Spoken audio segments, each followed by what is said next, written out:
bless America. Gotta let you know what's up. God bless America. Are you sleep or are you up? God bless America. Trying to hit you with the news. God bless America. Don't be no dummy, you're a fool. God bless America. I gotta let them know what's up. God bless America. Are you sleep or are you up? God bless America. Trying to hit you with the news. God bless America. Don't be a dummy, you're a fool. Hey, watch. What up, y'all? I'm back, man. Mr. Zach Reacts, man. We gonna keep this thing going. I had to regroup from my last live, man. I appreciate everybody that tapped in with my last live. I wasn't quite prepared. I just wanted to get that last segment out with Kamala Harris in her solo MSNBC interview. Her first solo major interview, which she totally bombed. Word salads everywhere. You know, it was like a Sizzler salad buffet. Nothing but word salad. All over the place. Didn't answer anything about policies, saying the same things over and over and over again. She's not breaking down the policies, pointing out anything that's really significant to us to help us live out the rest of this candidacy she got. She's vice president for 3.5 years, almost 4. We're broke. We're holistically broke, in the words of Kamala Harris. But today or tonight, I'm back again. This time, man, we're going to look at Candace Owens, man. Shout out Candace Owens. She's been on a Kamala mission to expose who this lady really is, because a lot of people keep on, well, the mainstream media keep on talking that she black. And Candace Owens is on it. She's like a dog with a bone, a new bone. And she own her. So I done watched all the episodes that she's done. First 2 for sure, what she was doing was she's trying to find out Candace Owens, if she's, you know, if she's black, if she come from black anything. The first 2, she was breaking it down, letting us know the players that Kamala and her dad put in this book. It's like a picture of a lady, supposed to have been Kamala sitting on an old lady's lap, was supposed to be in her grandmother. And she's basically exposing the fact that the lady that's in those pictures with Kamala is not really her grandmother.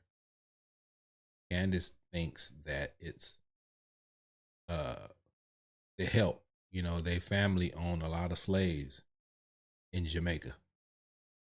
So she's trying to expose that the lady, that her dad, Kamala's dad, and Kamala is putting in those books. This is what Kamala is trying to run on, basically. Like this, she gonna show these pictures and make us think that she comes from black. But Candace Owens is on fire right now.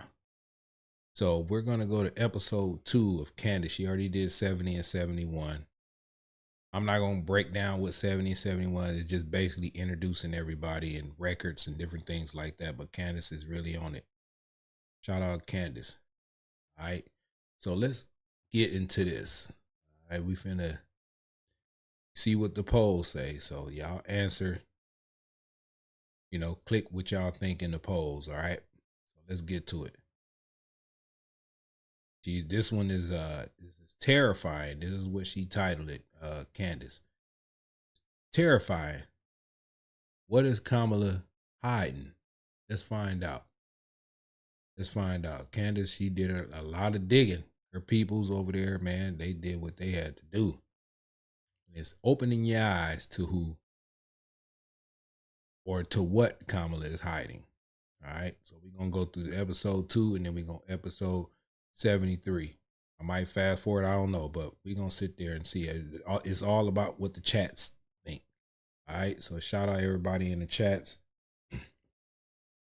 Let's get to this, man. All right. This is what we gonna do first. We gonna let Candace Owens cook. Let him cook. Let him cook now. Let him cook. I said let him cook. I don't even know where we begin here. I mean, I'm just shaken. So look, if you're just jumping into this, you got to stop and you got to go back 2 episodes and play catch up. Episode 70 and episode 71, because we're not going to do too much recapping here because I want to jump right into this. Basically, someone came for Janet Jackson and I answered the door. It was a discrepancy that was in Kamala's book, a woman that she said was her grandmother named Beryl, a picture of her and her grandmother Beryl. Here it is, visiting my paternal grandmother Beryl in Jamaica. And then I did just a brief search online and found out that Beryl allegedly died 4 years before Kamala was born. So that's a major red flag.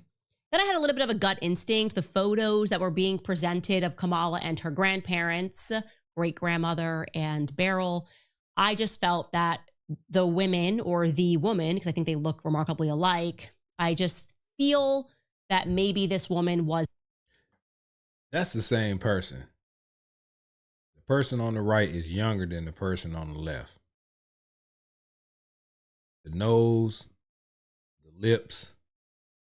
Only thing I think is kind of a little different, maybe because the one on the left is kind of looking up with their head tilted up, like it makes the eyes look a little different.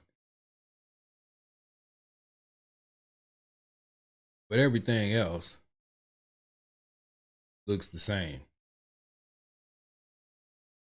You know, just the one on the left is a little older now. Let's keep going. Was the help. I'm not saying that because she's black. I'm not racist against black people. I am black. I'm saying this because there's just a lack of emotion there. Like, I don't know if it's just my grandparents, but when they're with you, they're like super cuddly and cute. And this woman's just kind of very serious each time that she's being featured here. So anyways, what happened was we sourced Beryl's birth certificate. And then my instinct got a little bit stronger because her name was spelled differently in the birth certificate, right? CC Motion, I see you. What's going on with you? Glad you in the chats, man. I might need you to work. I might need you to do some moderating for me, but shout out to you. Let's go. So you see that it says Beryl spelled B-E-R-I-L, Magdalene. And we know for a fact, by the way, so people that are submitting other birth certificates, this is definitively the correct birth certificate because it says Iris Finnegan. And we know based on Kamala and Kamala's father, Donald J. Harris, that Iris Finnegan is the mother of Beryl. And then we see that her name changes, the spelling of her name changes, rather, by the time that we looked at her marriage certificate. Suddenly you can see that the marriage certificate has her name being spelled with a Y. Now that to me signaled that maybe she definitely is the help, and I'll tell you why. So my grandfather, before he passed away, maybe like 10 years before he passed away, I got kind of obsessed with trying to find all of these documents pertaining to his life, because I realized like that's my ancestry. And I was having a ton of trouble mining his grandmother's information because on each document, her name was spelled differently, as well as other people in the family. And I was like, Granddad, why is everyone's name spelled differently depending on the document? Like, this is very confusing. Why is it sometimes spelled Liza versus Eliza versus like Lizbeth? That was his grandmother's name. And he explained to me that they didn't know how to read and write. So you forget this. You forget that you had a world the majority of people couldn't read and write, especially if you were not considered like a high-class person. My grandfather grew up on a sharecropping farm. And so what that meant was even if you had a name, if you couldn't read and write, you were going up to the register, whether it was for birth, whatever it was, and you were just telling somebody the name. You weren't saying like, hi, it's Candace, C-A-N-D-A-C-E. You're just saying Candace, and one person might spell it C-A-N-D-I-S. Somebody might spell it C-A-N-D-I-C-E. If you do not know how to read and write, you don't recognize these discrepancies. So that actually, That's true. That's true. Somebody spells Zachary. They might spell it Z-A-C-H-E-R-Y. Somebody might spell it Z-A-C-H-A-R-Y. Somebody might spell it Z-A-C-K-E-R-Y. Like you know, back in them days, they said they couldn't read and write. So, hey, you just writing the names how you think it sound. That's true. Thought was a good thing in terms of like my idea that this woman could have potentially just been the help, maybe like on my scent. But I didn't want to be too convinced. Obviously, you know, I lean into the conspiracy mindset because we've been lied to so many times. Garbage memes say Candace dumb, though. Let's be honest. What do you mean by that? I don't think Candace is dumb. The lady's smart. You hear how she talking? You hear me? You hear how she talking? That sound like highly educated, at least being articulate. You know what I'm saying? Now, me, I ain't really articulate. I'm going to just say what I want to say. How I'm saying it, or whenever I'm going to say it, or whatever. You understand what I'm saying. Y'all understand what I'm saying when I talk, so I don't think she dumb at all. And I'm going to hit your ass with a, who is that? Garbage? I'm going to hit you with one of these. Come on now, dog. Come on, man. Got to hit you with it. Let's go before I get in trouble. Let's keep going before I get in trouble. But like I said, we did find that marriage certificate between Beryl and Lawford Newland. What's up, Kim Bella? I ain't seen you in a minute. What's going on? Good to see you in the chats. Yes, ma'am. And how you think about, I want to say, how you think about our Bengals? Which was in July of 1944. And I want to be clear, guys, we know for a fact this is the correct Beryl. So we're not confused here and looking for more documentation when it comes to the birth or the marriage, because the correct parents are listed. You can see Patrick Finnegan is listed. And so we know that Beryl's parents are Iris Finnegan and Patrick Finnegan. So that is the correct parent, the correct marriage certificate. But we had no idea who Lawford Newland was. We had no idea that Beryl had allegedly been married after she birthed Donald Harris. That would be Kamala Harris's father. The person she keep talking about, Beryl, that's who she's trying to figure out. Is that Kamala's grandmother? That's Kamala's grandmother's name is Beryl. It's a weird name, but that's supposed to be her grandmother's name. Thought that was like quite strange. She would have been 6 years old in 1944. Donald Harris was born in 1938. So this means that she got married to this guy, Lawford Newland, and she had a 6-year-old. So I thought that was quite strange. I couldn't find anything on Lawford Newland, but somebody on the team was able to determine that he arrived on a ship to New Orleans. He arrived in New Orleans, from Jamaica in May of 1943. So we're showing you here the ship manifest, and Lawford Newland is on the ship, and he is listed as, he's listed as a Negro. He's Black. It says his marital status is single. That would be correct because this would have been a trip the year before he got married to Beryl. So quite. Let me stop it right there. Base pod. What's going on with you, Base pod? I see you back in the chats, but says Mr. Zach, focus on the race issue with Harris is distracting. Focus on substance and argue on the merits. Let me tell you this, Mr. Basepool. When a person says that they're Black, I don't know if you Black or not, but a person that says that they Black and that is trying to get hired in a high position and running off of being Black, and I'm Black, and I know what I've read or what I've seen, that this lady is not Indian, well, not saying not Indian, but she's Indian and something else, Jamaican. I want to see if she Black. That just because you say you Jamaican, Jamaicans don't consider themselves Black. Like what that you ask a person, hey, that's a Black dude. Then you go up to him and say, what are you? He gonna say he Jamaican.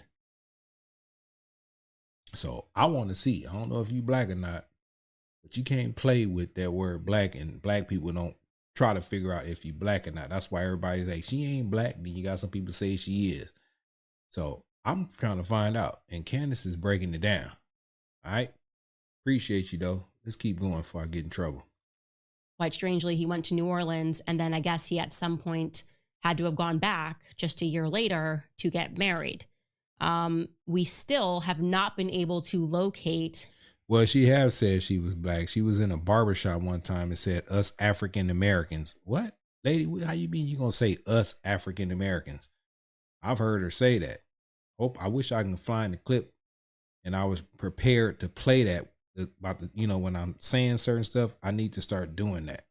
When I say stuff, I'm gonna have a clip ready for you, and I'm gonna play it. But anyway, I heard her saying that. All right. The relevant marriage certificate between Oscar Harris, now that's again Kamala's dad's father is Oscar Harris. We cannot find that marriage between Kamala's grandfather and Beryl. So that's like a huge question mark there, right? Like, where is that marriage certificate? If you guys find it, we're checking our emails, and we're obviously aware that there are a lot of different Beryls that are being born in Jamaica at different times. Some people are like, this could be the case of two Beryls, and they're sending us different birth certificates. Like I said, we know we have the correct birth certificate. We know we have the correct marriage certificate. We know for a fact that this Beryl did get married, and that Donald should have been 6 years old when she got married. So it begs the question, was this her second marriage? Did she have a child out of wedlock with Oscar Harris? Did she have Donald? And then did she get married? Because it lists her on her marriage certificate as a spinster, which means that she's not married, obviously. And then she gets married to Lawford Newland. And then at some point they would have had to divorce if she remarried and got married to Oscar. So she would have had to have gotten with him, had a child with him, married somebody else, divorced that somebody else, and then gotten back together with Oscar and gotten married. That's like a lot of movement. Again, we don't have any documentation, so we're not going to speculate. But Beryl in general, I'm not describing her as the dog that's not barking, okay? So some people were saying, well, I've seen on different websites that there was also a Beryl Harris that died in 1995, and maybe this could potentially be her. We've done the math on that. No, that woman would have been born in 1914. Like I said, we know for a fact Beryl was born. The birth certificates are probably the most relevant source, because you obviously wouldn't have a birth certificate written years later after the fact that your child was born. It says that Beryl was born in 1917. And you guys, what she's talking about now, you have to watch the first episode of Exposing Scamala with Candice. You have to watch episode 70 when she first started down this rabbit hole. So she has the birth certificates and marriage licenses and all the things that she's talking about right now. She's just leading up to what she discovered. So the first I think the first episode or the second episode, she had put out a $1,000 bounty of anybody that can produce pictures of her grandmother's kids. I want to say that. And somebody came back from New Zealand. I want to say it's New Zealand. Emailed her some information that was kind of shocking. So this is what she's basically is going to reveal about Kamala's heritage and stuff like that. But this is 72. It goes to 73, what she did yesterday. But I'm gonna play that one too after this one. But she's uncovering a lot of things that the mainstream media or nobody questioned Kamala about. Her, like the media is saying the first black woman and all that. That's why I'm doing this, because I'm tired of the media saying the first black woman, and Kamala is not black. That's like me going to where is a lot of people that is not black. Yeah, I can't even name, but just imagine me going somewhere where it's not a lot of black, where there's no black people at, like one of them areas. And I'd say I'm from that land. They gonna look at me like I'm crazy. That's how I'm looking at Kamala. Like, you keep saying the media is trying to run with that you're the first black woman president. You ain't black. But anyway, we finna keep on going. I'm trying to figure out some words to say. I ain't really articulate like that, but y'all know what I'm talking about. I'm real. I keep it real. So y'all know exactly what I'm talking about when I'm talking. Anyway, let's go. But I started going back to that piece that Donald Harris wrote. Remember, the first time that we were kind of introduced to the fact that Kamala Harris was black, it was because Donald Harris wrote this piece which came right behind Kamala Harris's book, Reflections of a Jamaican Father. And I just would like to, by the way, really stress to you how Black he was trying to suddenly make them. Like, I'm just going to read you the first sentence of this by Donald J. Harris, Kamala's father. As a child growing up in Jamaica, I often heard it said by my parents and family friends, "'Member where you come from." And then he goes on and he writes, my one big regret is that Kamala and her sister did not come to know very well the two most influential women in my life, Miss Chrissy and Miss Iris. Okay, so those are his grandparents, according to him. Those are both of his grandmothers, maternal and paternal. And then the whole piece is about his grandmother, his two grandmothers. And he wrote, both of my grandmothers had the strongest influence on my early upbringing. And then in parentheses, he writes, not to exclude, of course, the influence of my dear mother, Miss Beryl, and loving father, Mass Oscar. Like, I think it's supposed to be like Massa, like Mass Oscar. Yeah, it's Massa Oscar. That's how they used to write back in the day. It wasn't saying sir or mister. If they owned jazz, they was called Massa. Just like a lot of our jobs on our ass. Shit, we working for Massa. Anyway, let me keep going before I get in trouble. Don't kill me in the chats now. Don't kill me in the chat. We got a 9-to-5 job. You're working for Massa. Just keep it real. I'm gonna hit my ass with her. Come on now, dog. Come on, man. Let's keep going. Very strange. Again, nobody that I know calls their mom Miss Beryl, calls their grandmother Miss Iris, and calls their other grandmother Miss Iris. There's something about that doesn't strike me as familial. But again, that's speculation. Doesn't matter. Maybe there is this strange family where everyone, like, they address their mom as Miss, and they address their grandmother as Miss, and they address their other grandmother as Miss, like that. It really isn't up to us to make any conclusions. But that's the first and last time that he mentioned his mother, Miss Beryl. Okay. That's strange. Harris' dad, Kamala Harris' dad, wrote a book, and he ain't really mentioned his mama like that. Like, we all love our moms, you know what I'm saying? Especially if she was a real mother, took care of you when you was sick, been there your whole damn life until your ass got grown. But he only mentioned her a couple times in the book. Like, did you have a relationship with this lady or what? Oh, let's go. Which signals to me that my theory about her having died young, you're saying you're raised by your grandparents, but your mother is around, but you don't talk about your mother or speak about your mother at all in this entire piece, signals to me that this is correct and your mother died early, okay? You're not mentioning her for a reason. So then... Yeah, the mother, see, Kamala pointed out that his mother died early. See, Kamala trying to make it seem like that lady, Beryl, that was in those pictures, was alive when Kamala was in her 20s. Like, that it couldn't be, or she was a teenager in that picture. When the grandmother, that Candace Owens, that they did their research on, died 4 years before Kamala was even born. That part.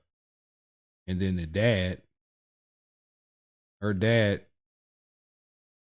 tried to write this piece and didn't even bring the mother up. So Candace, like, that lady died early. That's why you ain't got no memories with her like that to put her in this book. You feel me? Then this gets crazy. I get an email. Actually, I got 2 emails, but this one in particular made me sit up straight in bed. Like, I'm not kidding. I was like about to fall asleep, and I just decided to check the email box, and I sat up. I sat up just like this and started texting everyone. And I woke my husband up. I was like, you have to read this email. This is completely crazy. It came all the way from New Zealand. Shout out to New Zealand. I'll be on tour there soon, you guys. Get out there, buy some tickets, because we're going to talk about this now. That's the only thing I'm going to speak about in New Zealand. But I'm going to just read this email to you because it's just incredible. Kia ora from New Zealand, Candice. My name is blank. And after your first podcast about the family of Kamala Harris yesterday, I went down the rabbit hole all day looking for photos of Beryl Finnegan Harris's brothers and sisters, as you asked. I was so intrigued and I wanted to take up your challenge. I could not find those photos, but I did come across a record that you might be interested in. I noticed on Kamala's birth certificate, you showed that her father Donald Harris was 26 at her birth in 1964, giving him a presumable birth year of 1938. That is correct. He was born in 1938. I'm just saying that as an aside. I came across the attached record of a 1-year-old child who died in 1940 in St. Anne's Parish. This infant's name was Donald Harris. You will notice the baby's father's name that is given was Albert Harris, and there's no mother mentioned. However, you will be interested to notice that a person listed as present at the death of the child was none other than Beryl Harris. Wow. She has also signed the death record. What are the chances that Beryl had her own baby named Donald in 1938 and then was also in attendance of the passing of a baby named Donald Harris in 1940? Wow. Weird, right? And just to be clear, that we're going to show you that certificate because it would mean that there were 2 Donald Harris babies born that Beryl was around. One was hers and one, I don't know, guys. It's getting weird. I'm going to finish this email, then we're going to talk. So Beryl had a baby named Donald Harris 1 year, and a couple of years later, a baby named Donald Harris died. And that lady was basically at that funeral, I guess. That's what it sounded like. So we about to see what Candace is about to dig up. Let's go. Talk about it. I have looked for the infant's father, Albert Harris, and cannot find a lot about him. Albert's father name was Abraham Harris. I believe it is possible he was married to a Violet Fearon on the 6th of March, 1935. No record of her passing, so why was she not at her child's death, but Beryl Harris was? Was this baby Beryl's or Violet's? If Donald Harris passed 1 year old, who is the man claiming to be Kamala's father? That's deep. So the lady who claimed to had the baby Donald Harris, she wasn't even at the damn funeral. But the other Beryl, whoever that lady is, the grandmother was at the funeral. Ain't no mother.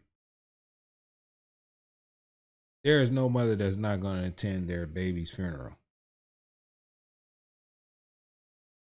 If that happens, the mother is evil as hell.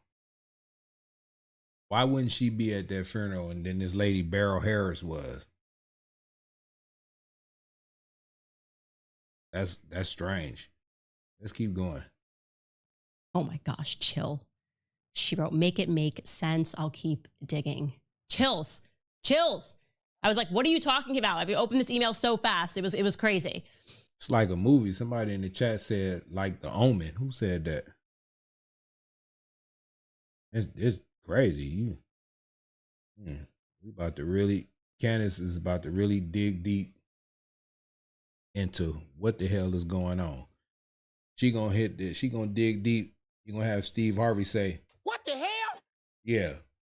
Yeah. Steve Harvey is gonna say, what the hell? and then he also gonna say, What? When? Yeah. Your ass, see. What the hell? come on, Candace, let's go. And let me just show you the attachment. Chills. I'm freaking out. I'm freaking out all over again. It's hitting me. It's a second wave here of what? So yes, you will see that listed here. This is a death certificate that is on the 29th of November, 1940. Okay. In St. Anne Parish. That obviously is where her family is from. And yes, the child's name was Donald Harris. The child died before the child turned 2. So this would mean that it is plausible that this child was born in 1938, the exact same year that Donald J. Harris, Kamala's father, was born. Okay. Can you pull it back up? I'm not done reading through this. Okay. So you have also, it says the certified cause of death is fever and a cold. And it's letting you know, it says the duration of the illness, so that this baby was sick for 1 month, rest in peace. And it does mention that that baby is the son of Albert Harris. And just as this person speculates, it is signed by Beryl Harris. And it tells you, because you're supposed to include this, the signature of the person who was present at the death. And it says Beryl Harris, present at the death. And that is at Mount Moriah in St. Anne. Now, I want to be clear, there is no place to put the mother's name. So it's not like there's anything like strange here. I just think that if this is this Beryl's child and this Beryl Harris, was married to this Albert Harris or together with this Albert Harris at some time. Like that is the reason why it just says that present for the death. Like literally who else would be present? If your child is dying less than 2 years old, okay, barely 2 years old, who would you allow to be there in your place? There's no mother on earth that wouldn't be next to their child. So it is very heavily suggested that Beryl Harris was there for the presence of her son, Donald Harris, dying. And that would put that approximate birth of that baby at 1938. Hey, in the chats, let me read this one chat here. Let me get into my mode. I am, somebody named I am, says, boy who cried wolf, how many times do you have to hear someone lie to you before you stop reacting to their lies? It's gonna take several times, but that ain't the comment. I messed up. That ain't the comment that I wanted to comment to, because you always got people on here when you have certain people like they channels. I'm not talking about me, but like Candace, like people always, they got stuff to say about somebody. You know what I'm saying? And it's like, stop being mad at that person. Look at the content that she putting out. This ain't got nothing to do with Candace. You know what I'm saying? It ain't got nothing to do with her. You know what I'm saying? I hate that. It is somebody named I am. He said Candace Owens is a person who's been crying wolf for decades. Where's the wolves? This ain't got nothing to do about her crying for no wolves. She ain't looking for no damn attention. She's trying to expose with all these Democrat voters and people who's pushing Kamala to let them see certain things. You know what I'm saying? You been told a lie.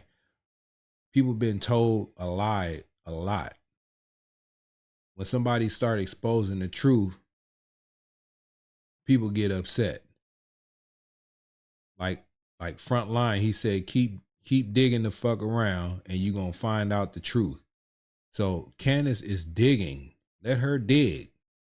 You know what I'm saying? Let her dig, and I'm gonna hit her with this. Let him cook. Yeah, let her cook. Let him cook. Let him cook. You know what I'm saying? Let him cook now. Stop hating. Let him cook.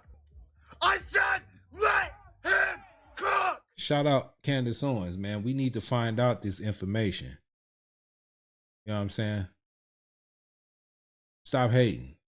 Anyway, let's keep going. I see you, Misty. What's up with you? I see you back in the chats. Yeah, people always got something to say about somebody. The person that got a lot of stuff to say about somebody got stuff wrong with them. Don't say that with me. I'm reacting to videos. I'm a reactor. You know what I'm saying? Ain't nothing wrong with me. I'm comfortable in my skin and everything that I do. But let Candace cook, man. Y'all sit back, man. Please. Stop the press. Stop the press. Okay. So you can imagine me. Now you're me sitting up straight. Like, what is going on here? Like, actually, what do I know about Kamala's father? Like, this could be a coincidence. I'm sure. Yeah, I guess you could have like a lot of barrels that are giving birth to Donalds in the year 1938 in St. Anne Parish. Of course, like you have to consider every possibility here, but also consider that this is crazy. This is absolutely crazy. Crazy. Okay. So then I received a second email. Okay. Very interesting here. Very interesting here. Candace is like a dog with a bone. You know what I'm saying? Or looking for one. She gonna keep digging it up. Let's go, Candace. And I'm just going to read the email. I'm just going to read the email and take you through this. What happens when I go through my info box and I tell you guys to message with deets. This email says, hi, Candace. See the death certificate below indicating that Beryl Christie was a domestic servant in 1936 when her infant daughter died. So there's another, and this person has written Beryl Christie, and lost her daughter, and I'm going to pull it up here at the bottom of this email. She talks about like the birth dates. I'll get to that later. Let's put, do you guys have a close-up of this? Yeah. Okay. So you can see here, it is Beryl Christie. And this would mean not only did Beryl Christie lose a child in 1940, but prior to that, Beryl Christie lost a daughter in 1936. Okay. Again, all we have here is Beryl Christie. We know that this is potentially the right Beryl. Again, there could be another Beryl Christie going around. I don't want to completely close the door on that, but it is interesting. And I'll tell you why this struck me as incredibly interesting, because when we spoke about the death certificate yesterday, right? And we spoke about this young death of a woman. She's particularly died, Beryl Christie, of fibroids related to a hysterectomy. So if there is a Beryl Christie that had back-to-back, had lost children in some regard, you could imagine that she might have been injured internally. This is a long time ago. You would imagine that the procedures, obviously, you know, are not what they are today. And it is plausible that that woman died young of fibroids from a hysterectomy related to the fact that she had two troubling births, whatever it is, carrying children didn't work out for her. I just thought like, okay, but the big part about that second one is that we now know for a fact that there was a Beryl Christie that was in fact a domestic servant. Can you pull that back up again? Because I want to point that out so people can see this. The last one, the close up of it, if we can. You can see that she is listed as a domestic servant. Wow. That girl is listed as the daughter of Beryl Christie. You can see that in that where it says rank, profession, or occupation, daughter of Beryl Christie, domestic servant. Domestic servant means slave. She was a slave. So that picture with Kamala, Scamala, with that old lady, that lady in that picture was a slave. And Kamala wanted to make it like she's come from black heritage. So you know, just like she was saying that the lady in the picture didn't show no type of emotion, ain't hugging Kamala like a real grandparent would. Like my grandma would have been like hugging me and showing some type of emotion or something. This lady just sitting there like this. It was like a prison picture. She was just like, and Kamala over there like, you know what I'm saying? Like if it's a grandmother, she gonna show some type of affection. I don't know, guys. Like I said, I'm trying to now, I'm putting in columns to sort through the various Beryl Christies that were born around this time. Like I said, you guys keep sending me stuff, but just to make sure you're filtering yourself, we know for a fact that Beryl Christie was born in 1917. We know for a fact that Beryl Christie got married in 1944. To Lawland Newford, or whatever his name is, Lawford Newland, pardon. And so we don't need a bunch of documents speculating that it could be a different birth, because her parents are listed, and Kamala and her father have confirmed that her parents are Iris and Patrick Finnegan. Okay. So we know those are the people that we are looking for. Oddly enough, though, because a lot of people have been pointing out the fact that in her birth certificate, even though we know that that's her mom, Iris, that's the mom's name, Iris Finnegan, it says Magdalene, and then suddenly it converts to Christie. Well, I just wanted to point out to you, because that was a question we were getting a lot, is why would she take on Christie? In Donald Harris's piece, he writes explicitly. Let me stop. I got to respond to somebody in the chats. Main Mermaid said, Mrs. Zach, what is the bottom line here? I came in late. What did Candace Owens discover? Thanks. Well, basically, she discovered that Kamala Harris is a white lady. She went through all that, like Kamala wrote a book, her dad had a book, and showed a couple of pictures of a black lady. What Candace uncovered is who the hell is Kamala Harris' dad? Who the hell is that lady in that picture? She just uncovered a picture of I ain't gonna tell the whole damn story. You gotta watch it. You just gotta watch it. That Iris is. It's like a Stephen King movie or something. Is Miss Iris, so that's Kamala's great grandmother, that her husband was known as Mr. Christie. So I'll read you that paragraph. It says, Miss Iris, mother of 8 children, I can't find 8 children, by the way, was the sweetest and gentlest person one could meet, but underneath it was a tough farming woman who ran the cane farm at Thatch Walk, jointly owned with her husband, Mr. Christie. So the reason she may have put Christie or started using Christie as a middle name is because that would mean that her father was being called Mr. Christie. Again, we are getting that directly from Donald J. Harris, who I'm now very interested in. I'm now very interested in this particular Donald J. Harris. Obviously, very easy way to debunk this. And maybe there really was just another Beryl Christie that happened to have a child named Donald in the same year from the same parish, would be to just take a look at Kamala's father's birth certificate. And we can't find that. We quite literally cannot find that. And I find that to be very strange. People were writing to me saying, hey, it looks like this was purposefully removed, that his birth certificate was removed. And I would just like to find it because it would just kind of let me be at ease and know that there's nothing further to look at other than this child, because it's just a very, very strange thing. Okay, I also wanted... She also uncovered that it was 2 kids born.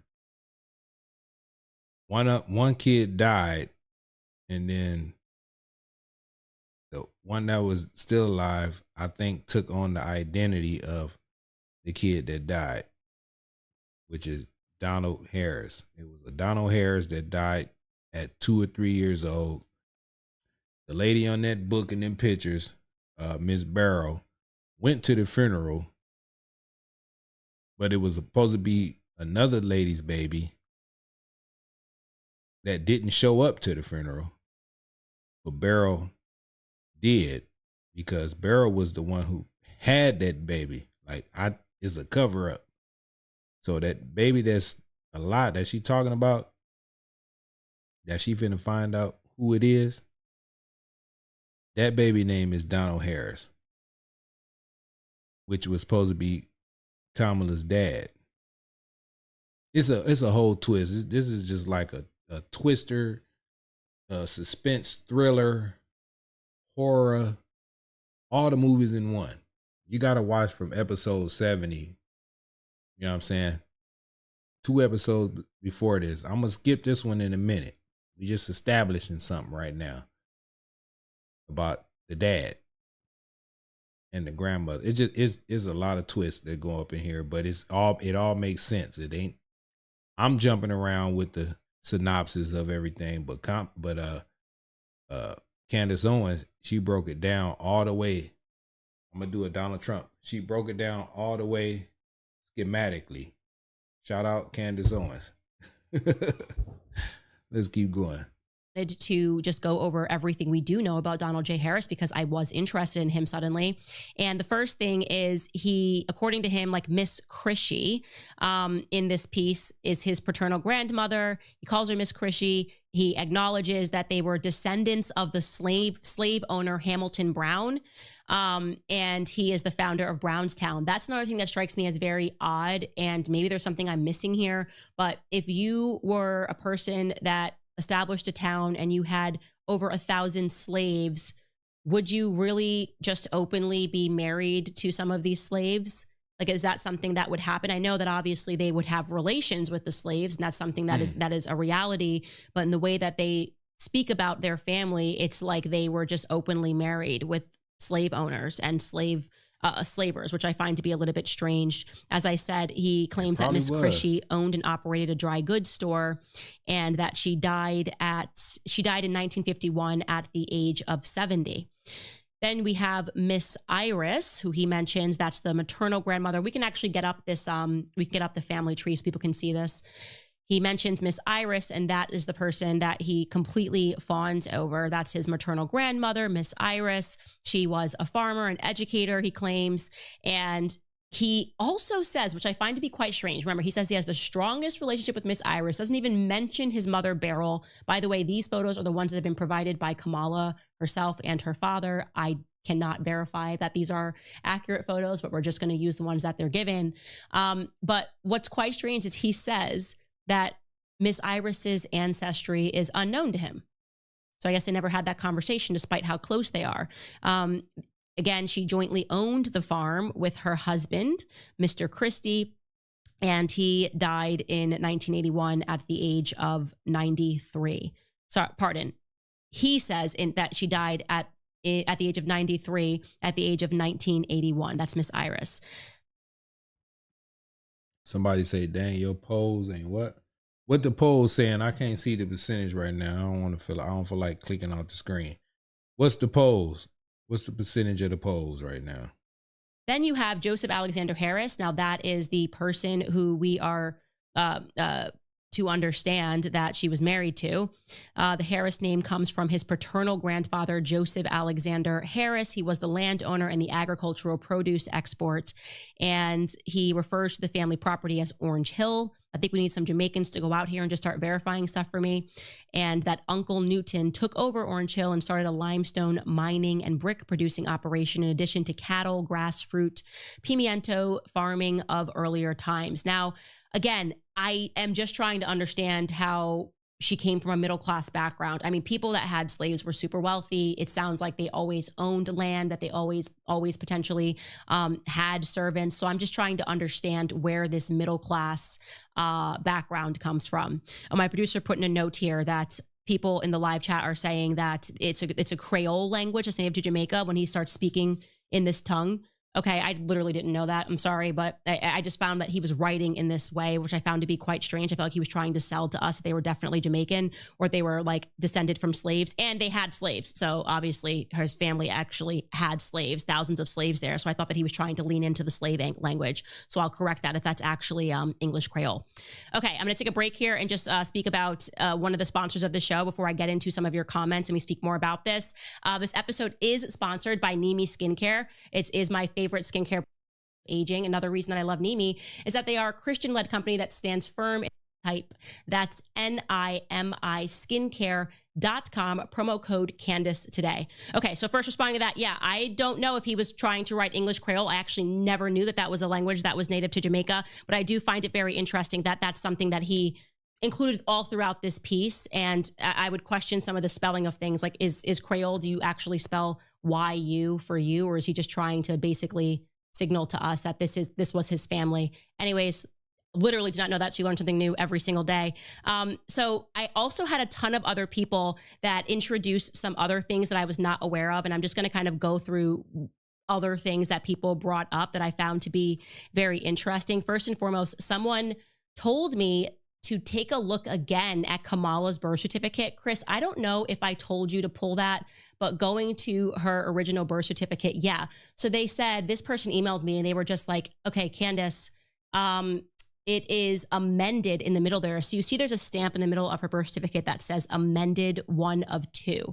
And this person apparently was born in the exact same place as Kamala at the exact same time. He claims that his birth certificate is a different color. Okay, not a big deal, but he said that there was some change made on this birth certificate because it says amended 1 of 2. And so I looked that up because I was like, oh, I didn't even like recognize that. And it turns out that yes, in California and in other states, you can file to have your birth certificate amended if you want to change the name of the father, change the name of the mother, if there was some error, like maybe they spelled Kamala's name wrong and they wanted to change the spelling of her name, or if you just completed your adoption process is another reason in California that you are allowed to change the name or make an amendment, pardon. And so it is interesting that that does say amended 1 of 2. I don't know if this means that she amended it 2 times or what the deal is here, but that is something that is of note. And like I said, I'm trying to read through and sort through all of your emails and to you can amend it. You can even put, like, say if you had a baby by a guy and the dude didn't put his name on the birth certificate. You can go, I forgot what it's called, but you can go and have the man's name put on the birth certificate. And at that point is where you can change names, add stuff, all that. I forgot what it's called. It's free. It's free. But they have that. She ain't lying. In California, you can do that.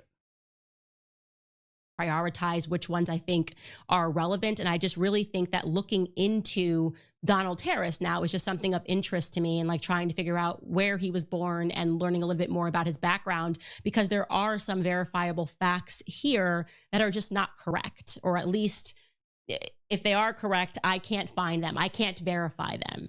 And I think it's fair, by the way, to investigate this, because this woman has suddenly leaned very into this idea that she's Black and she is running for president of the United States. So when you decide to run for the president of the United States, we have a right to fact check everything that you put into the public domain. And one thing that I could not check out was that didn't check out for me was the idea that Miss Iris had 8 children. None of the numbers that he keeps introducing here seem factual to me. And all that we do know about Kamala Harris's father is that he is and was a radical communist. Like, that is a fact. It is not a fact that they can step aside from.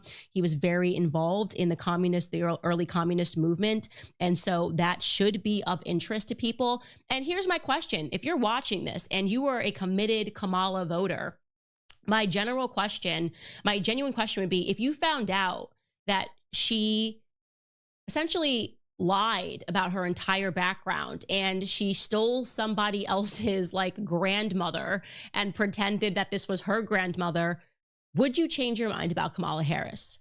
Or are we so committed and so into our other camps that it wouldn't really matter to you, because you just are like, you know what, I just could never see myself voting for a conservative, and so I'd rather have someone who's, you know, conveniently pretending to be Black all of a sudden? Some people love to believe a lie. Tell them the truth till you're blue in the face and they still gonna believe the lie. So, you know, that's where I draw the line at. You can't force a person to believe the truth, even though the truth is right there and it's in your face. You broke everything down. You showing them papers, dates, signatures, all of that. That person is still going to believe the lie. But the only thing you can do is just keep on beating it, just keep on showing it, keep on exposing, keep on telling it, keep on telling it. Eventually that person might come around.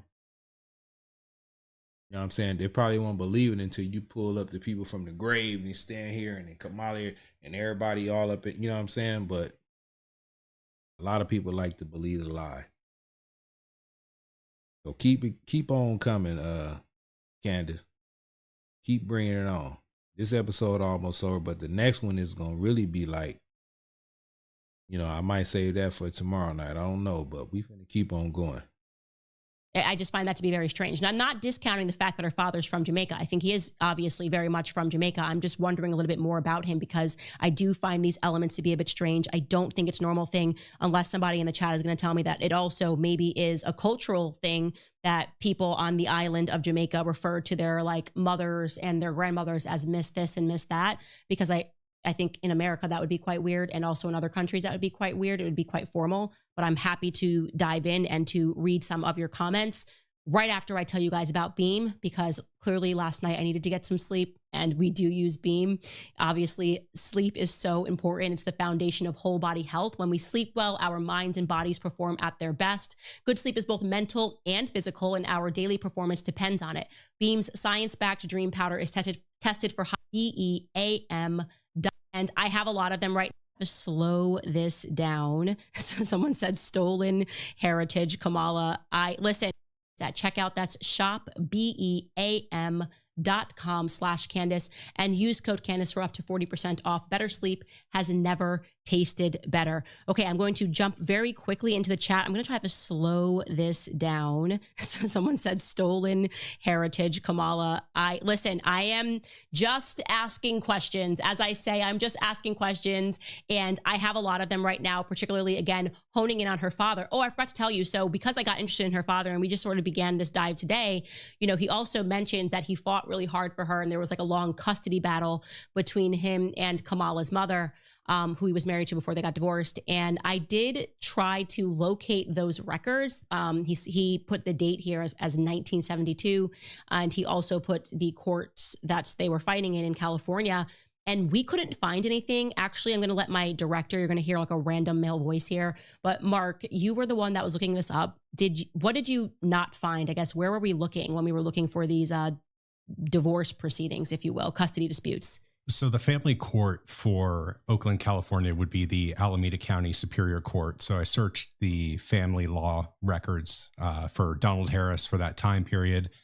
I found a couple from 1974, 1976, but nothing from 1972. And the cases I did find in 1974 and 76 were totally unrelated parties. Okay. Yeah. So we did take a look through there. I called my lawyer and asked him because, listen, we're exploring every possibility like it was the 1970s. And sometimes they just don't digitize certain cases. I asked him, is it possible to get like a divorce record or a custodial dispute expunged? He said, no, you can get it sealed, but not expunged. But there's a chance that they just didn't upload it. And obviously, to be fair, Kamala Harris also had a lot of power in California. And so maybe there was a way that she got that removed from the public domain, but we are going to keep looking for that because I just now want to verify everything that Donald J. Harris has said, because he's now very much on my radar as someone that has like sort of confirmed her story. So we're going to stay on it because I just think it's really important for us to know who it is that we're electing into office. And I also want to say this, guys, like, you know, see, we got people in the chats hating on whatever's going on right here, but we all deserve to know who we are electing into office. I'm not going to sit here and do a bunch of research. I go off of what I see and I make my own assumption of things. You have people like Candice and other people that'll dig deep, because anybody that says or running off my heritage and ain't really part of my heritage or ever been in the things that I've been through and claiming to be this middle class child, which is not. I got the right to play Candace Owens and have the right for her to do all the research.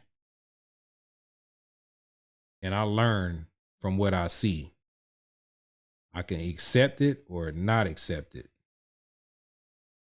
But anybody that running off of my skin color and my tone and my race, I want to find out. She should never, the mainstream media should have never started running with that narrative, the first black woman in office. So, hey, like I said, shout out Candace Owens. For what it's worth, I was not politically awake at the time that Barack Obama went into office. I was one of those people. I did not vote for Barack Obama, but I do very vividly recall the night that he won. I remember staying in my rented place when I was in college and like tears brimming on my eyes because I was like, yes, yes, we can, and whatever his expression was. And I thought that it was going to be this huge difference. And I do remember that people were saying that he was born in Kenya and that was being spun as racist. And then like very many years later, I saw an old document where like it was actually, they pulled that from what he wrote about himself in I think it was like his Harvard yearbook, I don't know, but there was something there. There was definitely something there. And it was something that I think people would have had explored, wish that they had explored more or looked further into. Like, again, I don't know too much about it because I've just vaguely touched it. But I do think it's important that we hold our politicians to a higher standard. You know what I mean? And for Exactly. Hold them to a higher standard. Don't just be trying to throw out something for us to vote on and we don't even know who this person is. You know what I'm saying? The Democrat Party is treating this situation like the migrants. They just putting all these migrants and everybody in here. We don't even know who they is. We got the right to know who these people are. Whether you like them or not, or like Candace or like anybody or not, you want to know who these people are. This is how I do my research. More than one person say one thing, it got to have some type of trueness or value to it. So, hey, I'm going to dig. Candace is digging. I want to see what's going on because I don't like the fact that the person can just say that they black. Or people, the media, oh, she black, you gotta vote for her. You know what I'm saying? Like how Joe Biden said, if you ain't black, you know what I'm saying? If you don't vote for him, you ain't black. Nobody trying to hear that. So we gonna keep on digging.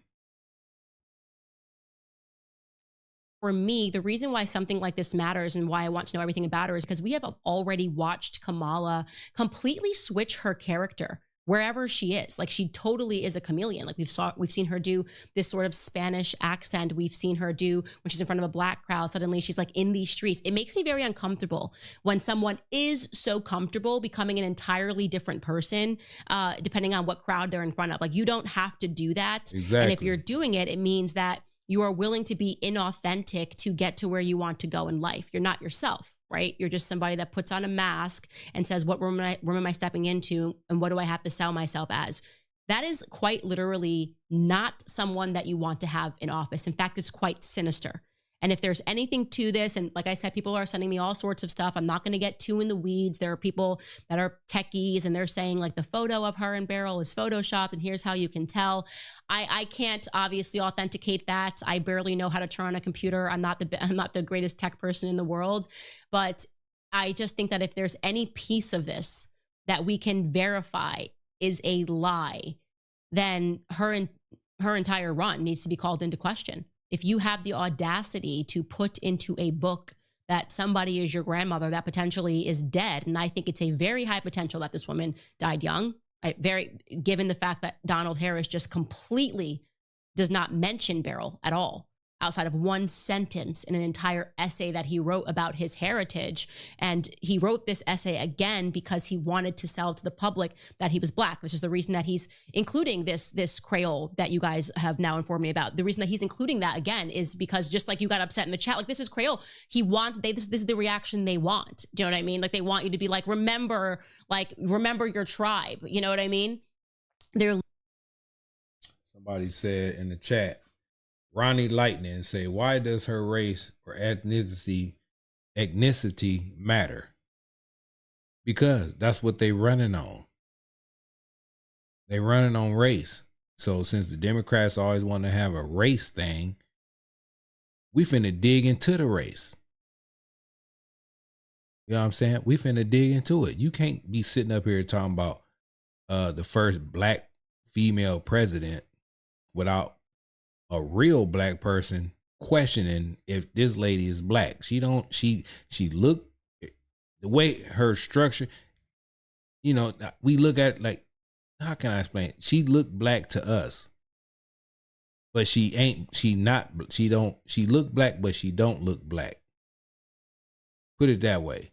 So me being a Black person and Candace being a Black person and any other Black person who's concerned about somebody saying that they're Black, or the mainstream media is talking about this is the first Black female, we want to know if this lady Black. She look Black, but she ain't Black. Her hair too good. So we gonna figure out if she part white, 50% white, 50% Indian, whatever the hell she is. We want to know if she Black. Was she raised in the hood, in the ghetto? She ain't. She wasn't. You know what I'm saying? Like, we want to know, and I want to know. So you can't sit around keep talking about she Black. No. And anybody in the chat saying like dumb stuff, like it don't matter, that your ass must not be Black. Like a real Black person, because I want to know. It don't really matter that, like, it don't matter what race you are as the president, but when you running off and the mainstream media keep on putting this narrative that she's the first Black female president, I'm a curious person. I want to know. I want to know. You can say it don't matter or whatever it is. I want to know. This is the live that I'm doing. You know what I'm saying? I want to know. Because I do have Black daughters. You know what I'm saying? It's just like how they used to do in the music videos all the time. Back in the day when I was growing up, they always had the light-skinned girl with the white type of hair. You know what I'm saying? The dark-skinned Black girls was never in the damn video. And those be the most beautifulest women. But they put the light-skinned women in there, you know what I'm saying, to to attract attention to their music. This is the same damn scenario to me. If you want to be the first black female president, my mind is a black looking woman. Kamala, she don't look black. It look like some type of, it look suspect. So I want to know. You can't just throw up a light skinned woman and thinking I'm going to vote for it. I'm going to fall for it or whatever it is. I want to know what she is. It's just bottom line, man. Ain't nothing wrong with that. Leaning into this because it's a motive, and it's emotive, and it's also a motive for them.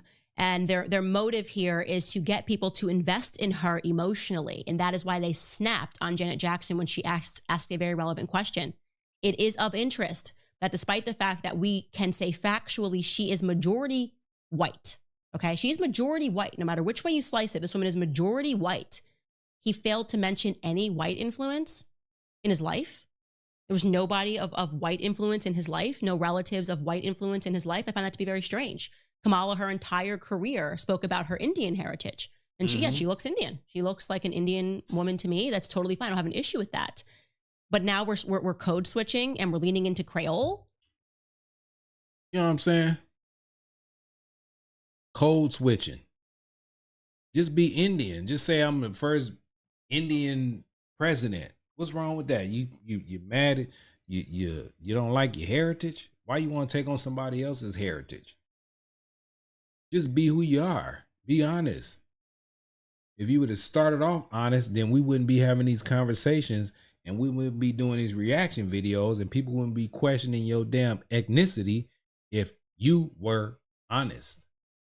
Honest. HONEST. Honest. When you're lying about everything, about the border being secure, about Joe Biden is light on his feet, and the man is very aware and all this stuff. You know what I'm saying? You've been lying. Just be honest. That's all you got to do, Kamala, is just be honest. Bottom line. And I wouldn't even, if you was honest, I probably wouldn't have nothing to say about you. Don't nobody in the chat like a liar. I don't give a damn what you say. Chat. You don't like no damn liars. Be honest with yourself. Keep it 1,000 wow. You don't like a liar. So everybody already feel that Kamala lies about everything. So anything that's information on her that can be dissected, I think it need to be dissected. You're a liar. Anyway, let me keep going before I get in trouble. And we're leaning into a Spanish when we're in a Spanish crowd. Something's not right here. And I'm telling you, these types of people are dangerous. Okay. Now, you people got upset when JD Vance said you don't want these women to be in office who have no children. There's something to that. Okay. There is a lack of compassion. There is a willingness to do anything to get to and to stay where you are at. Right. There's a lack of compassion when it comes to a woman that is so hell-bent on getting to office that she will wear any character. So we got to prod this. And like I said, if information becomes available and we find out that, oh, actually there was a Beryl and this is all just quite ironic and everybody was naming their kids Donald and Beryl. And like I said, there are other Beryls born in different years, but we've been able to eliminate each one of these on the basis of wrong name on the birth certificate for the father, wrong name, blah, blah, blah. And I find this to be really suspicious, just incredibly suspicious. All right, guys, I'm going to get into your comments here. First, I'm going to tell you about American financing, and then we're going to... Well, we're going to get out of this. Her comments with Candace Owens, she'll get to the end, right? And it'd be the comment section, but she don't read the comments on YouTube. She goes to her channel, or her Rumble channel. I don't know. I want to say it's Candace Owens on Rumble, but since she's not monetized, she finished her stream on Rumble where people ask questions and they get really deep and all that stuff. But yeah, this is episode 72, man. What is Kamala hiding? next episode, she's going to expose her dad because her dad been doing a bunch of lying allegedly. You know, don't talk about his mother enough in a book, his memoirs. You know what I'm saying? Like, it's crazy. I don't know if I'm gonna get into that. Maybe tomorrow night. But let me know in the chats if y'all want to look at the next episode. It's about the same length. I probably won't stop it as much, but when I see something to react on, I'm gonna react to it. So if y'all want to see the episode 73, let me know in the chat, man. Put it number 1 if y'all want me to just go on to 73. This is where she exposed Kamala's dad. Supposedly dad.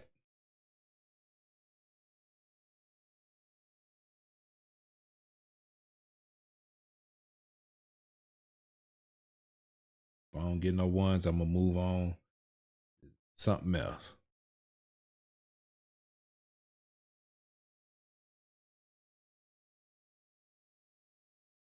Got one.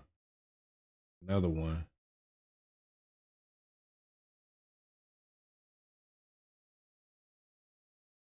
Somebody in the chats, let me know what the polls is saying. What's the percentage?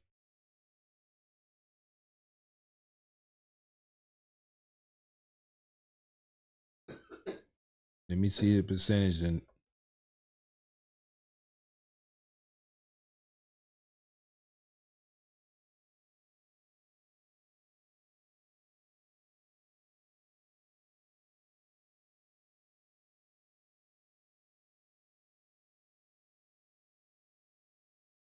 okay, well, I see we want to go to the next episode. Okay. I feel y'all.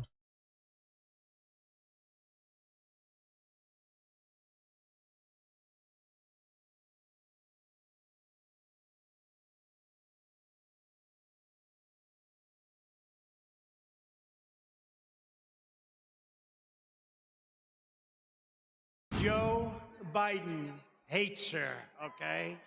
Hates her. You don't mind if I go off teleprompter for a second, do you? Joe Biden hates her.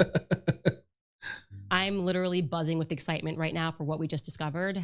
Obviously, we are running a little bit late today, but as I said, it will be well worth the wait. So yesterday, we were getting closer and closer, asking questions, obviously, about Kamala's genealogy. If you need to go back, you can do that. Begin with episode 70 and work your way forward to see how this mystery has unfolded. So we were left with some major holes in Kamala's genealogy. We had from her father, Donald J. Harris, that he grew up in Jamaica and was raised by his grandmother, Miss Iris. He effectively wrote an entire piece about his Jamaican heritage and really focused on his grandmother. Like, she is the person that made the most difference for him. He honorably mentioned Miss Iris's husband, who he only referred to as Mr. Christie, and remained conspicuously silent about his own mother. How do you do that? How do you just say one sentence about your mother, refer to her as Miss Beryl? And I want to be clear, you're writing this for the population, right? You're talking about your heritage. Even if you called your mother Miss Beryl, you would probably, for the sake of wanting people to be clear on who you're referring to, list her full name. He didn't do that. He just said one sentence. This is not to, ignore my mother, Miss Beryl. And that was it. She talking about Kamala Harris's dad, his mother. He wrote a book and didn't really talk about his mother. We know that her full name, according to her birth certificate, is Beryl Magdalene Finnegan. And we know that at various times she took on the middle name Christie. He also mentioned in that piece that his father was Mass Oscar. I guess, again, that is kind of a slang way of referring to his father. But I was completely stumped. I was completely stumped as I was looking further into this because I could not find a marriage record between his father, Oscar Joseph Harris, Miss Oscar, and his mother, Beryl Finnegan. Like, this is something that to me seemed really odd. And some people who wanted to rationalize it were saying, oh, no, that's just how things were. And sometimes people didn't have record. No, I wasn't buying any of that because we were dealing with a family that had money. It is just a fact that Kamala Harris's family descends from slavers. They were given money for their slaves. Somebody did the calculation essentially for that day and time. It would have been $11 million. Wow, $11 million in slavery days. They owned over 1,000 slaves, 1,000-something slaves. Y'all can find that information out on Candace Owens' previous episodes. It was 1,000-something.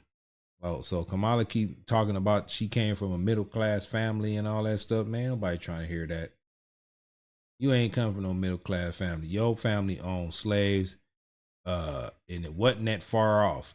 Y'all ain't spent all no $11 million damn dollars. Probably more than that now. Well, then, at that point, it was $11 million. And $11 million back in that time, man, man. But I don't want to keep hearing about no middle-class family. Come on, Candace. Keep exposing they ass. They inherited for their slaves once it was abolished. It is why when he speaks about his Jamaican heritage, he speaks about them as having owned stores, right? So this is not your typical Black story that we're referring to here. And so I expected very much for there to be a record of marriage. Oddly, as you guys will recall, any records that I did find suggested to me that Beryl may have been the domestic help, who may have also given birth to a son named Donald, born in 1938, who died before he even turned 2. So that was very strange. Question marks. We were like, okay, we're seeing this Beryl, we're seeing this Donald Harris, we're seeing that an infant died. What's really going on here? Why is it starting to feel like a scary movie? But of course, we want to rationalize it ourselves. Like maybe it is just a coincidence that another Beryl had another Donald in 1938 in St. Aaron Parish, and we shouldn't look too far into that. What we knew for certain was that Beryl, the correct Beryl, was married at the age of 25. So Donald Harris, who was presenting as Kamala's father, would have been 6 years old.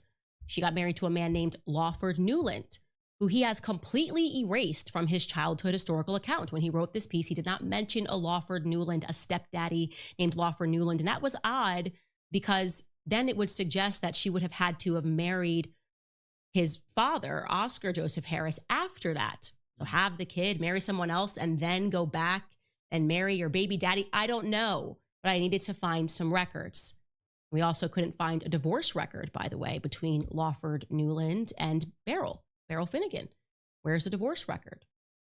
We did see that he went to America. We searched there. He went through New Orleans. We went through California. We just could not find anything. And in my view, there were too many holes in his account. Numbers that he got wrong about the siblings. I just felt that there was a secret here. So I decided that we needed more information specifically about Donald J. Harris himself. And we couldn't find a birth certificate for him, which I flagged as odd. And I also wanted to find that marriage certificate between his father, Oscar J. Harris, and his mother, Beryl Finnegan. That was crucial to me. So here's what we stumbled upon. More information about Donald J. Harris appeared to us. This is going to get crazy, you guys. I'll tell you how we put this together. Through old Jamaican newspaper clippings that have been digitized. So first and foremost, this one fact checks, but it was a little bit of tidbit of an information that I thought was interesting. It was a wedding announcement that was published in the Kingston Gleaner. That's the name of the newspaper.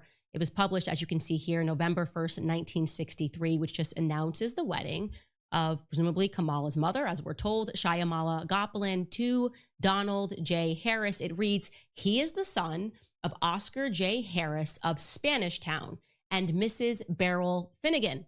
Okay. It writes before leaving, it says before leaving Jamaica in and can you pull that up? Because I couldn't read it for clarity. But it says before leaving Jamaica in, it looks like maybe I don't want to guess it. Mr. Harris worked for the Jamaican Information Service. Okay, what is the Jamaican Information Service? That's what I asked myself. What is that? I'll tell you what it is. The Jamaican Information Service is an executive agency of the government of Jamaica that is responsible for disseminating information. It used to be known as the Government Public Relations Office. It says that to achieve its objectives, the agency utilizes a broad range of media skill sets: print, radio, television, graphic arts, video projection, and public relations. It was established in 1956. Okay, so now we know that before he left Jamaica, he worked for the government. So he's got some connections in government. And he's not the only one, because that newspaper article goes on to inform us that his bride who we're told is Kamala's mother, is the daughter of Mr. P.V. Goplin, the Deputy Secretary of the Government of India. So she is also connected to the government of India, and her dad is the Deputy Secretary of the Government of India. That's just a... Look, both of Kamala's parents work for the government. So how is Kamala raised? How is Kamala a middle-class child? Both her parents is government employees. How is she a middle-class child? Because my understanding of a middle-class child parents, one of them parents drive for the school, school bus company. And then the other parent, one school bus company, that's a cool job. And then the other one is I ain't even gonna say a school teacher, because school teachers get paid. I don't give a damn what y'all say. School bus company driver, and the other parent work at a restaurant or something. Barely making it. That's middle class to me. Now, both of your parents working for the government, ain't no damn middle class raising right there. Unless your parents don't know how to manage money. You feel me? Man, let's keep going. A thing that I think is important to know, that these two people worked for the government and they came together and they got married. Now, we still could not find a marriage record between these two, but it may be plausible that they got married somewhere else, but at least we see the announcement. So I thought, now let's focus on his father, right? I'm looking for something to attach Oscar to Beryl, presumably, if this is a family that is important enough to have wedding announcements in the newspaper. Maybe we will be able to stumble upon something between Oscar and Beryl. Now, I want to remind you that Kamala brought up Oscar J. Harris, her grandfather, in her book, and she reveals a picture of him on page 282. So I'm going to show you that right now. It reads, "When I was 10 months old, I visited Spanish Town, Jamaica. This is me with my mother and my paternal grandfather, Oscar Joseph." So we know his name is Oscar Joseph Harris, and we know that that's what he looks like thanks to Kamala Harris's book. Great, love that. So I looked him up, and at first the father came up for a bankruptcy hearing announcement.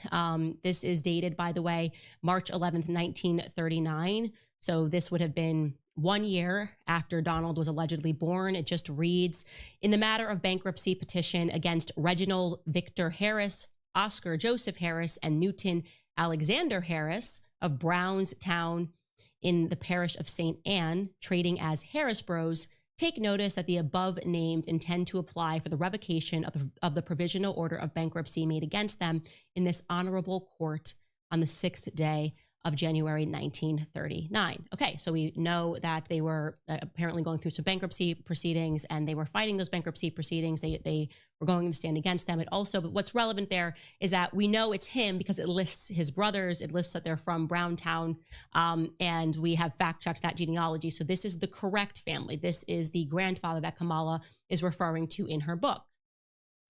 Browntown is the town that Kamala's people established. It was named something else, but they had so much money.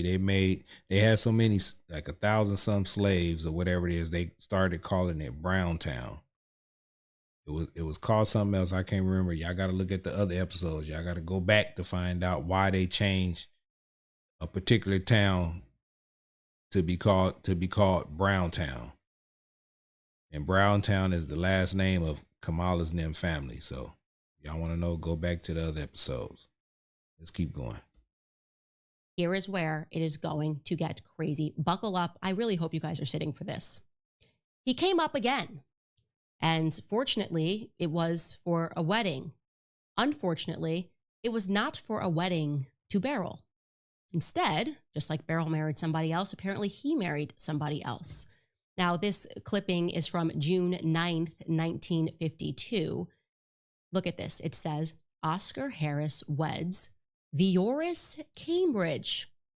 Now, I want you to look at this photo, and it certainly looks like, and I know it's a shadow on the left-hand side, But I'm going, that looks like the picture. You can tell by that balding pattern of the person that Kamala has presented to us as her grandfather. And he looks mixed race to me, but that woman on the right looks white to me. Now, I know you're going, Candace, that's crazy. It's a black and white photo, but you know, there's a certain way when you're photographing a black woman that she comes across, and that ain't it, my friends.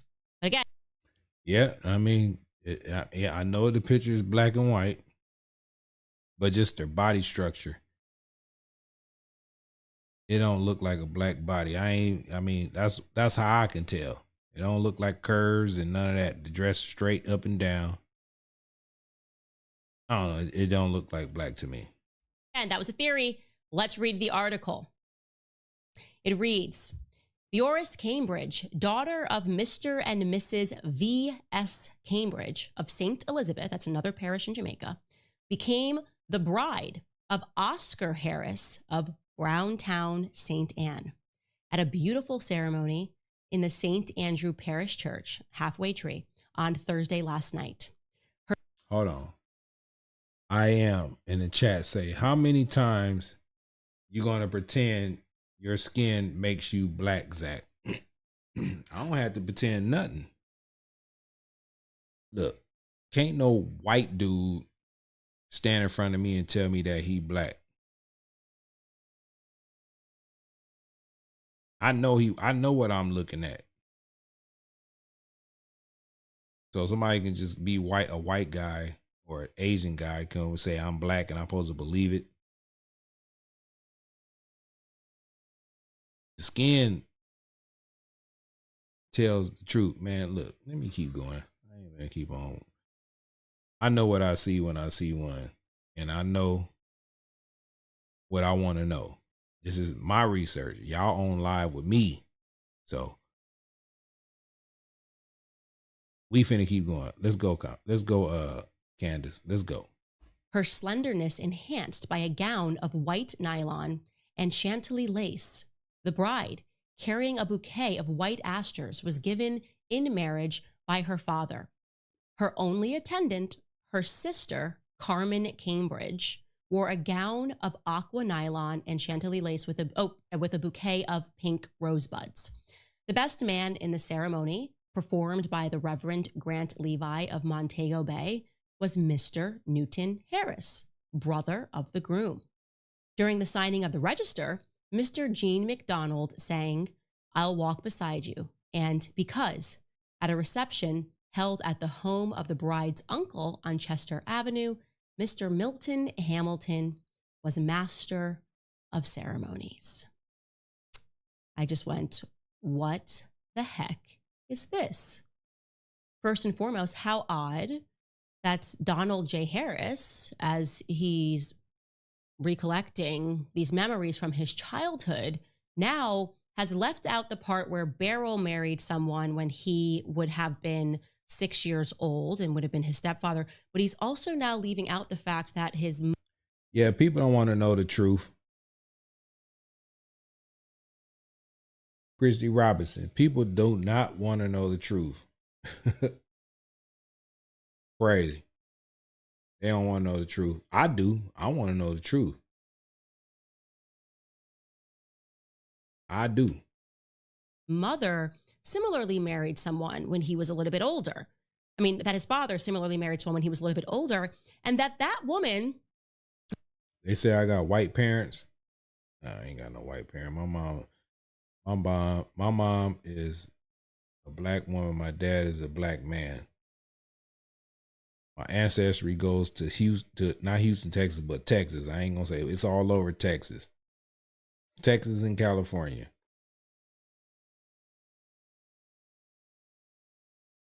So that's my heritage. I'm black. You can look at me and tell me that I'm black. A beautiful black man. That's what it looked like. At least according to my eyes, appears to me to be fully Caucasian. But I said, that sounds crazy. Let me see if I can find this woman, Voris Cambridge, by a quick Google search. Like where? That's quite a different name, Voris. I've never heard it before, certainly. Beautiful and handsome.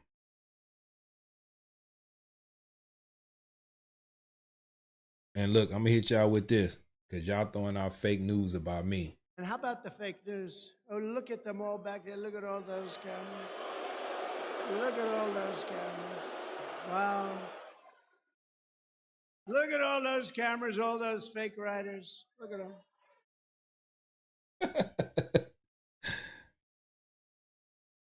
Something's going to pop up, and certainly just one thing did. And it was a funeral entry of a white woman who died in Broward County. And what I noticed about this entry was that it was very scant on details. I'm going to show this to you. Okay.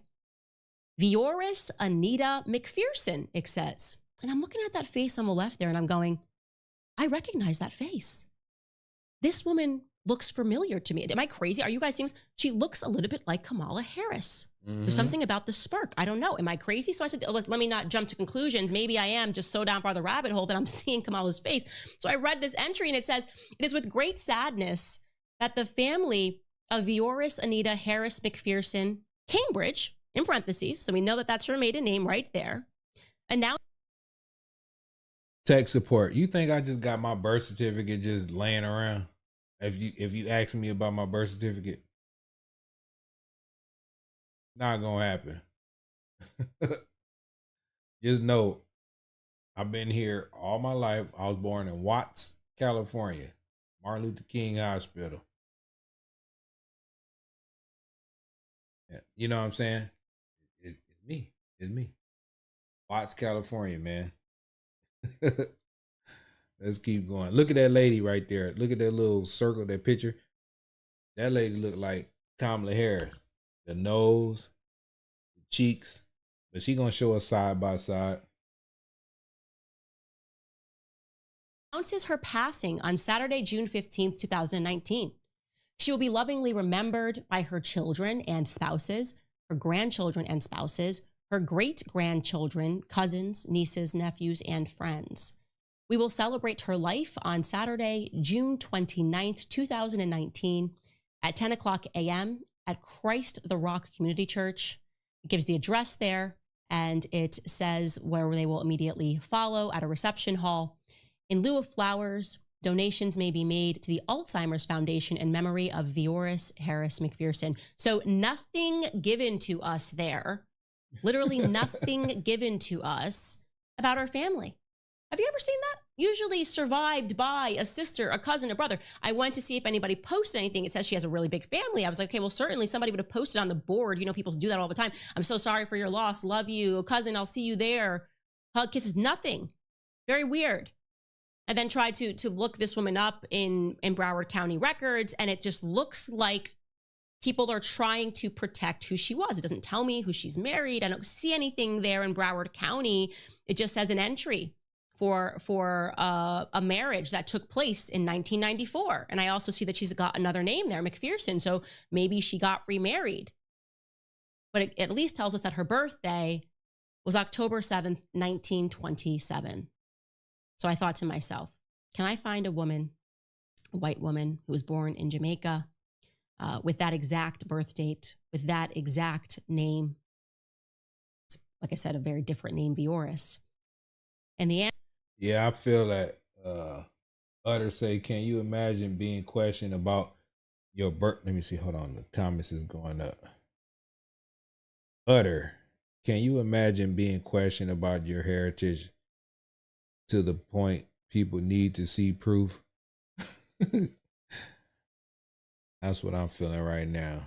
I feel bad for Kamala Harris. She should have told the truth in the beginning. Got people in the chats want to see my birth certificate. Like, I just got a birth certificate laying around. And people asking me about a birth certificate laying around, we know your ass ain't black. Do you know how much stuff I gotta look up under in briefcases to find my birth certificate? It ain't gonna happen. So please stop asking for my birth certificate. I'm black as I'm gonna get. You heard what I said? I'm black as I'm gonna get. Now that's black talk. Oh, please stop asking me. I feel sorry for Kamala. Her ass should have never lied and never been trying to run and being the chameleon that she is. She know how to change up everything and have these different accents and all this different stuff. My accent is the same. I'm from California and people say I sound country, but I ain't. But I feel sorry for her. Let's keep going. I appreciate everybody in the chats, man. Salute to everybody in the chats. The bad questions, the good questions, the bad comments, the good comments. Shout out to everybody in the chats, man. Let's keep going. Answer is yes, we did. We were able to locate her birth certificate, and now we know why it said that she was married to V.S. Cambridge. It had listed her father as V.S. Cambridge, Mr. and Mrs. V.S. Cambridge. That's because her father's name is Vivian. Her mother's name is Adina Wright, and here you have it, born in Elizabeth. St. Elizabeth is, here she is. This is this woman, Voris Cambridge, born to Vivian Cambridge and Adina Wright on October 7th, 1927 in St. Elizabeth, Jamaica. What the hell is going on? Who is this woman? Why hasn't this been mentioned? Why does it feel like this profile was being very hidden? And again, as Donald was jumping in to his family background and speaking about how Jamaican it was, why didn't he mention this? Why didn't he mention this woman, his white relatives? It might be relevant when we're having a discussion about Kamala's race to mention the fact that your dad married a white woman. I'm just saying, there's another picture of her, and that's supposedly the person that Kamala's dad married. Like a white lady to me. Or that's supposed to be Kamala's grandma. I'm one of the two, but that's Iris, Barrow Iris right there.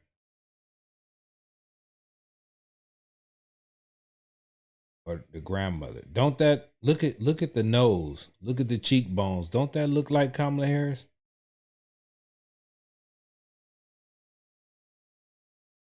That looked like Kamala. I don't give a damn. My nose is pointy. I know a pointy nose when I see one. That's crazy. There's something familiar about her smile. There's something familiar. I'm looking at this woman, I'm going, this woman looks to me like Kamala Harris. Now, something even weirder, the person who did create something for her online, okay, who created a profile for her on Ancestry.com, look what he put in the middle of her name. He lists her name as Voris Anita Iris Cambridge. Fascinating. Absolutely fascinating. So we looked into this briefly. And again, all of this has transpired within the last 4 hours. So we are not as organized about this, or I shouldn't say, we are not as certain about this, but it looks like the person who made this entry was a member of her extended family. It looks like she got remarried in 1994 in America and that's where she picks up the name McPherson. And that individual put Iris in quotation marks. Is it possible that Donald J. Harris, when he's fondly remembering Miss Iris, could be speaking about this woman? Yeah, it's possible. Everything's a possibility. Like I said, he's very scant on the details here. What we do know is that he declined to mention this woman. He declined to mention someone that his father married who was completely white. And as I said, I wouldn't have an issue with this if people were forthcoming and spoke about this. The press, as you're out there referring to Janet Jackson as crazy, right? For suggesting, what did Janet Jackson say? She said that she heard that Kamala's father, Donald J. Harris, was Irish. Can somebody pull up that picture of yours again? She heard that his family was Irish. I think maybe Voris Cambridge might be Irish. Was she so crazy to mention that, press? Or would it be so crazy if you guys did your actual job and looked into these things as opposed to constantly trying to obscure things to protect your preferred candidates because you believe she should just be handed this? Now the question is it possible that the woman that we're looking at right there is Kamala's grandmother? Is it possible, based on the records that we have, that Beryl and Donald never did marry? Is it possible Beryl and Oscar, never did marry? Is it possible, is it feasible that that marriage never took place and they both married two different people, and that instead at some point when they decided to blackify Kamala's history, they included this Beryl as her grandmother? Is it possible? It's possible. I don't want to go too far down conspiracy lane, but I'm telling you that we're close here. This is a big missing piece of her family history that should have been mentioned. Okay. Wait till she put the side by side of that white lady and Kamala together. That's supposed to be it. Candace is saying this is possibly Kamala's grandmother. That's a white lady. And somebody in the chat say she white. I said that she white. That's racist. No, it ain't. If I see a black person, I'm going to say they black. Does that make me racist? Because I see what I see and I call out what I see? Good Lord. Man, let me hit your ass with a... Come on now, dog. Come on, man. Oh, man. Okay. And I find it highly suspicious. I do not think that we have answers still on who Donald Harris is. I do not trust him. I do not trust him just having discovered this information and realizing that he left out two significant marriages and is instead focusing on Kamala's great grandmother, referring to her as Miss Iris. Who is Miss Iris actually? I can tell you that, again, we came across all of this in the last few hours, but we're going to stay on them because now that we have found this piece and we have found this white woman, and again, I'm not trying to call her out for being a white woman. I'm just saying that, like, she is a white woman. She's very white. And Janet Jackson was not crazy to suggest this. And now we know that somebody is putting her in quotation marks as Iris, and a picture is starting to come together. Let me say this. If, and I'm not saying this is true, but if we find out that that woman is Kamala's real grandmother, and can we get a side-by-side of Kamala? If we find out... Okay. Y'all see what I'm looking at, right?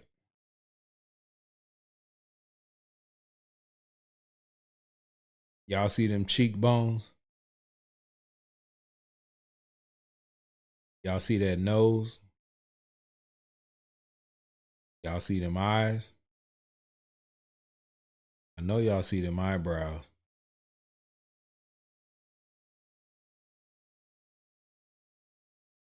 That's a side by side of somebody that resembles another person.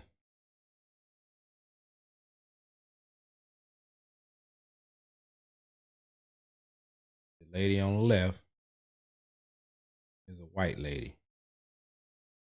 Even though she could be, it could look like some American Indian. It could look like some Asian. It could, but Kamala looks like that too. But the lady on the left is a white lady.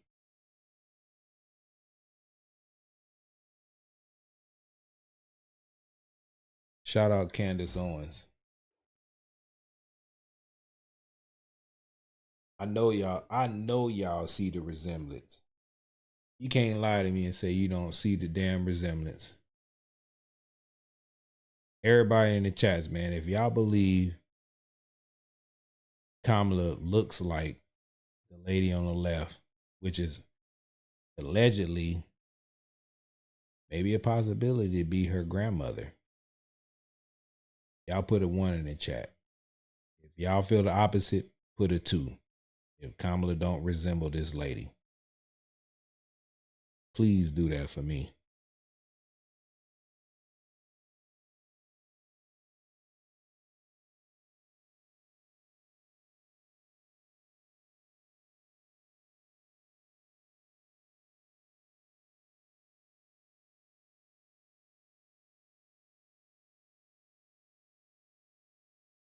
Got some ones. I got 1, 2.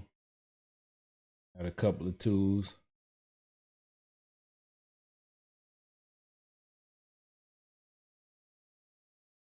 So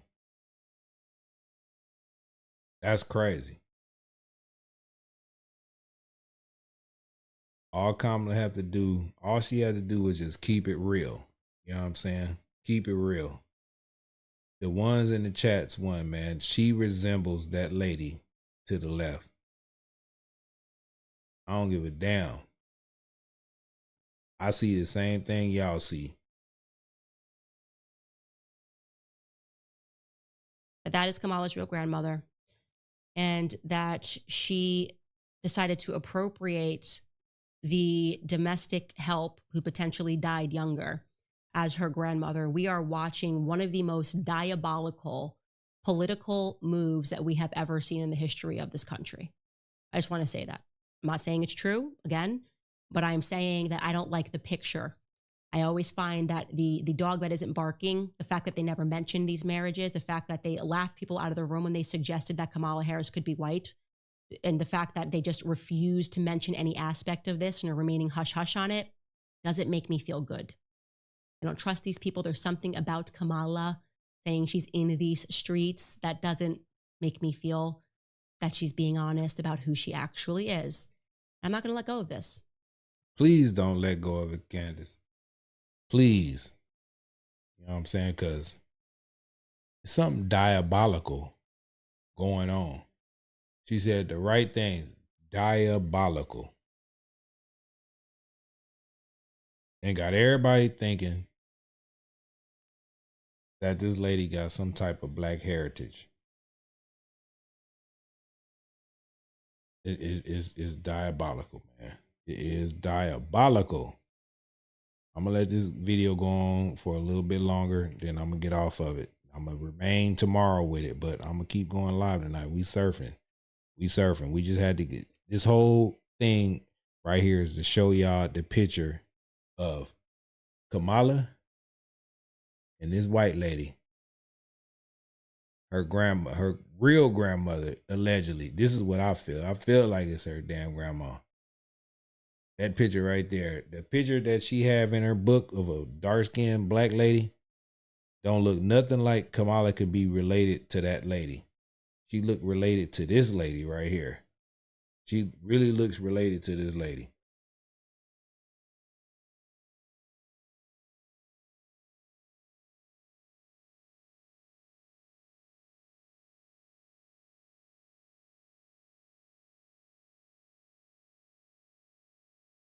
I'm looking and it just looks like she related to this lady. And that's for sure. Grandmother. And that she's being honest about who she actually is. I'm not going to let go of this. Again, we are getting closer and closer, and I will bet you the DNC is paying attention to this show now. All right, guys, before we cover some other stories, I want to remind you about Preborn. Kamala Harris is the first vice presidential candidate to ever visit an abortion facility. That is, donate securely, just these claims, it seems to me at least, on politicians. They keep saying politicians. It's important to note that. They're saying musicians, they're saying record executives, they're saying other artists, and they're saying politicians are on these tapes. So now what we're doing is people are going backwards and they're recognizing. Yeah, that was the episode with that. But Kamala Harris got some answering to do. They won't answer these questions. We just gotta just go off of what we see. And it is what it is. But anyway, let's get to some refreshing content. We got Mr. Trump today. He held a Trump Tower press conference. He had to come on stage, man. You know Trump, man. He don't shy away from cameras. He do not shy away from the cameras. And he did an emergency press conference today because Kamala is supposed to be at the border today. in the morning. I know it's early in the morning for me. And Donald Trump said he is going to do a press conference to let y'all know to not believe this lady when she goes to the damn border. She ain't been there in 3-4 years. She went one time and ain't been back. So we're going to let this play for a minute. I'm gonna take me a little break. I got to go use the bathroom. But anyway, I'm going to tell y'all this. Joe Biden hates her, okay? Hates her.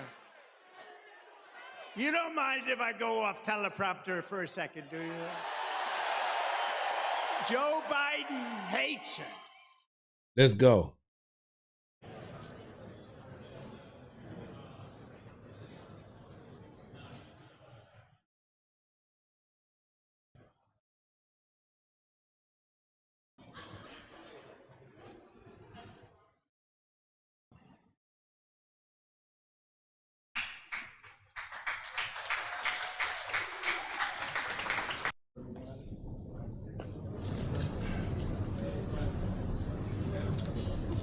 Well, thank you very much for being here. If you can hear me. Thank you very much, everybody. For nearly 4 years, we have been living through the worst border crisis in the history of the world. There's never been anything like it, which has brought untold suffering, misery, and death upon our land. The architect of this destruction is Kamala Harris. When you look at the 4 years that have taken place after being named border czar, Kamala Harris will be visiting the southern border that she has completely destroyed, from what I understand, tomorrow. Why would she go to the border now, playing right into the hand of her opponent? I mean, you take a look at this. Why would you do that? There can be no justification for what she's done. There's nobody saying, oh, gee, she's done a fabulous job. She's done the worst job probably in the history of any border, not just our border. She keeps talking about how she supposedly wants to fix the border. We would merely ask, why didn't she do it 4 years ago? It's a very simple question. I can say this with everything she has. She talks about borders and taxes and all these different things. Her policies on tax, by the way, are terrible, but I can say it for everything. Why didn't she fix it almost 4 years ago? She's got no plans, got no talent, got no ability to do it. I'm here today to present you with the facts and only the facts about how Comrade Kamala Harris willfully threw open our border, helping to virtually destroy our country. Our country's never been under siege like this. 4 years ago, Kamala inherited the most secure border in U.S. history, with the lowest illegal immigration on record. You know the chart. I love that chart. I love that chart. I probably wouldn't be here right now except for that chart. Those who violated our borders were captured, detained, and quickly sent back home under the Trump administration. But on her first day in office, Kamala Harris terminated every single Trump policy that sealed and secured the border. She ordered an immediate stop to the completion of the border wall. It was almost complete. We built hundreds and hundreds of miles of wall, and it worked. I always said walls and wheels. Everything else is obsolete, but walls and wheels, and this wall Walls worked. and wheels. And we were ready to build and throw up another 200. Could have been done within weeks. Everything was complete. The wall was all built, ready to go, laying there, ready to be fixed. All they had to do is throw it up, and you would have had an extra 200 miles of wall, far more than I promised in the election. She suspended all deportations. She instituted catch and release across the entire southern border. And we had catch and release also, but we released in Mexico. Her catch and release was to release in the United States and never see them again. She sent Congress a bill demanding amnesty for all illegal aliens, every single illegal alien, even if they're criminals, even if they're murderers, even if they're drug dealers, human traffickers. All right, Ronnie, I see you, man. Appreciate you. Appreciate you for getting in the chat, putting your opinions out there and all that, man. I appreciate you. Hit that subscribe button on the way out. Please do that for your boy. Let's go. She wanted amnesty for everybody. Radical left. This is a radical left person. She terminated Remain in Mexico, something that took me and a lot of talent, a lot of other people, but it took a lot of talent to get from the president of Mexico, a good man. But we got it. You had to remain in Mexico. You couldn't come in under any circumstance. You weren't allowed into the United States until we checked it out, and many people did not come in and were not allowed to come in because they didn't check out. They were drug dealers. They were gang members. They were in jail for murder in a couple of cases. We wouldn't let them in. And she canceled every Safe Third agreement. Peace out. Peace out. Ronnie Lightning, I'm going to hit you with this on the way out. And how about the fake news? Oh, look at them all. And how about the fake news? Oh, look at them all back there. Look at all those cameras. All right, Ronnie. See you later, Ronnie. Wow. Look at all those cameras, all those fake writers. Look at them. Anybody here, I think, would know what that is, but that was a horrible thing that she did. And she canceled Remain in Mexico. Here we have something, Remain in Mexico. You don't have to explain it. She canceled. She ordered ICE to halt the removal of virtually all criminal aliens, including MS-13 gang members, the worst gang anywhere in the world, they say. Evil, evil gang. She ended. Ronnie, I'm going to hit you with this. Come on now, dog. Come on, man. That was a request from the chats, all right? That was a request. I'm going to hit you again for me. Come on now, dog. Come on, man. All of our programs that we instituted to stop child and woman trafficking. The trafficking is at a level now that it's never been before. I had it down to the lowest level it's been in 32 years because we had such a strong border. They couldn't get through. But now it's the worst it's been in 32 years plus.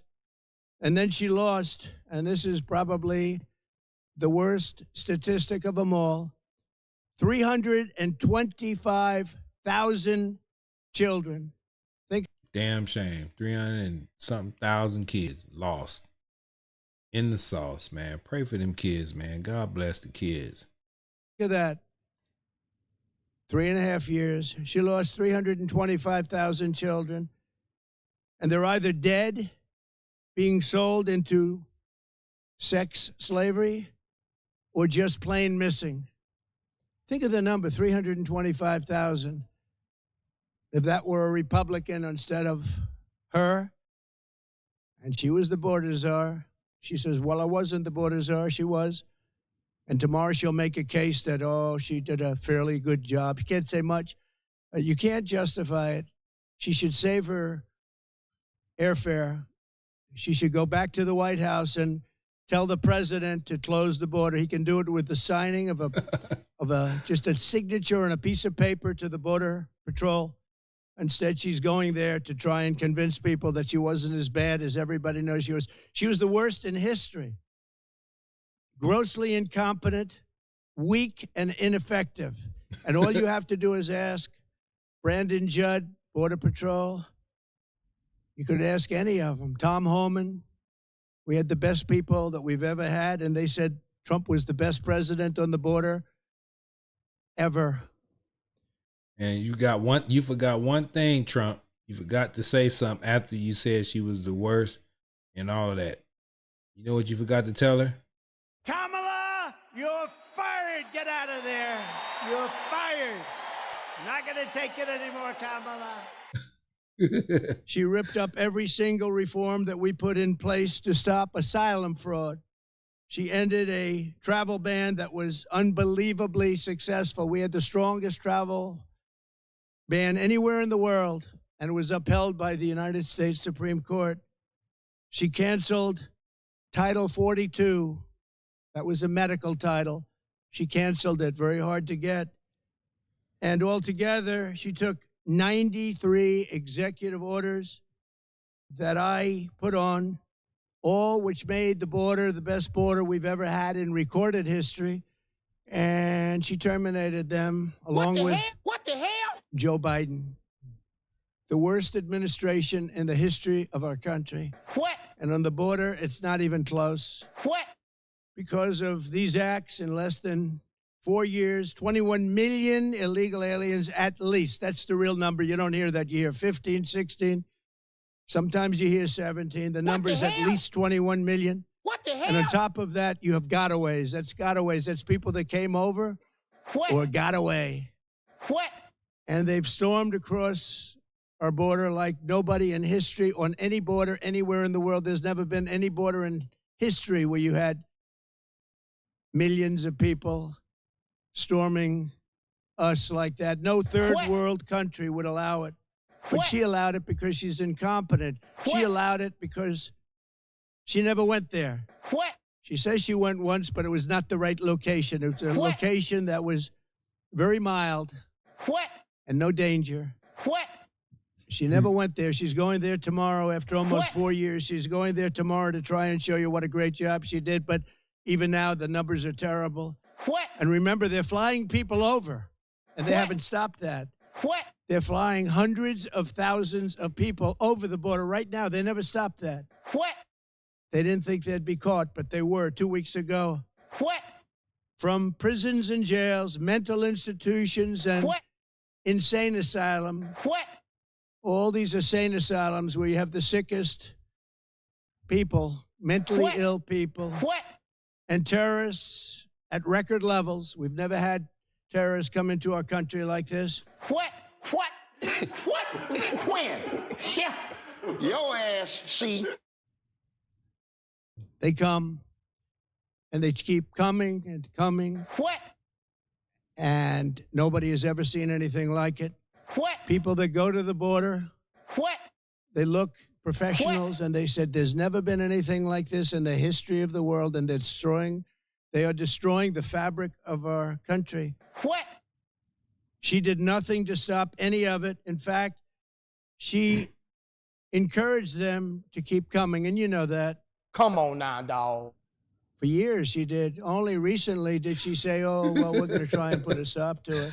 Come on now, dog. And I Come on, man. ask again, this should be the why didn't she do it speech. Why didn't she do it? All of these things, including unrelated elements to what we're talking about now, like taxes, like military, like so many other things. Why didn't she do it? She's got plans for the future. Why didn't she do it? She's been there almost 4 years. Kamala Come on now, dog. created a brand new program to fly in migrants from Venezuela, Haiti, and Nicaragua.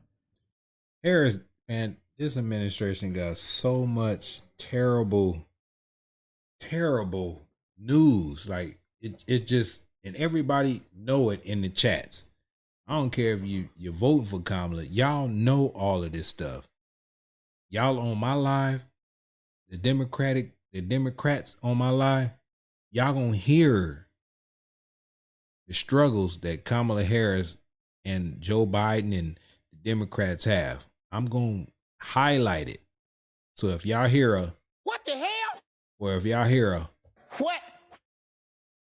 we cooking. Let him cook.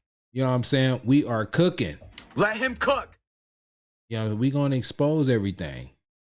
I don't give a damn. You here on this live, and we are going to Kamala, You're fired. Get out of there. You know what I'm saying? Do you understand what I'm saying? Joe Biden hates her, okay? Hates her. Joe Biden hates her, okay? Hates her. And we settle them in American communities. Oh, look at them all back there. Look at all those cameras. Look at all those cameras. Wow. Look at all those cameras, all those fake writers. Including small towns all across our nation, but in particular in Pennsylvania, Ohio, Wisconsin, and North Carolina. Nobody can believe it. These towns have been destroyed, and the mayors of the towns and the governors of the states can't talk about it because they're embarrassed that they allowed it to happen. In addition, through her phone app, something totally new now, it's a phone app for migrants, where migrants call in. Appreciate you, Peppermint Patty. We cooking. We gonna let him cook. Let him cook. Let him cook now. Let him cook. I said let him cook. You know what I'm saying? Shout out Peppermint Patty. And highly sophisticated migrants. She's allowed virtually unlimited numbers of illegals to press a button, schedule their illegal immigration appointment at our ports of entry, and show up to be released into the interior of our country. Can anybody believe this? And they're invading our towns. It's an invasion. It's an invasion. I don't know if y'all live in a sanctuary city or not, but I do. I see them everywhere. Home Depots, set up. They set up. You got them at the Home Depot. It was Mexicans there, but now I know what a Mexican look like when I see one. That's somebody that's south of the border that come from South America. I know what them people look like. Shout out to the Mexicans.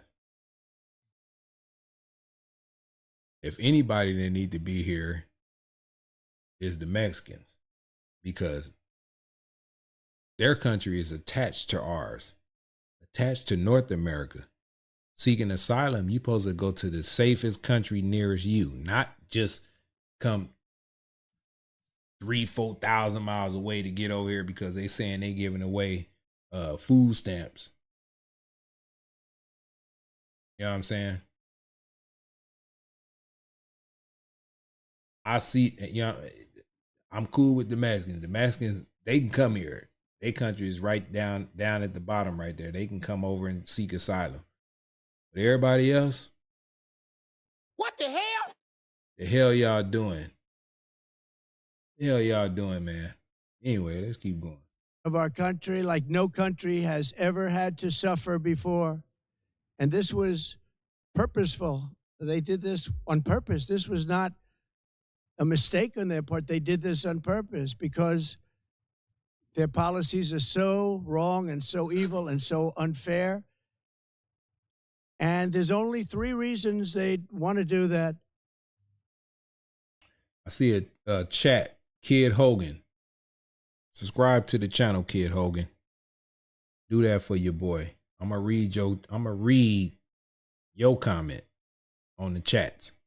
So we got 600 some people in here. I'm gonna read yours. It says, why did Trump tank the border bill? First of all, when that border bill was written, Trump, he's not even in office. He doesn't matter. He don't matter. He's not in office. He ain't no mayor, no governor, nobody. He's nobody. He's nobody. He's just a regular American U.S. citizen. So you mean to tell me,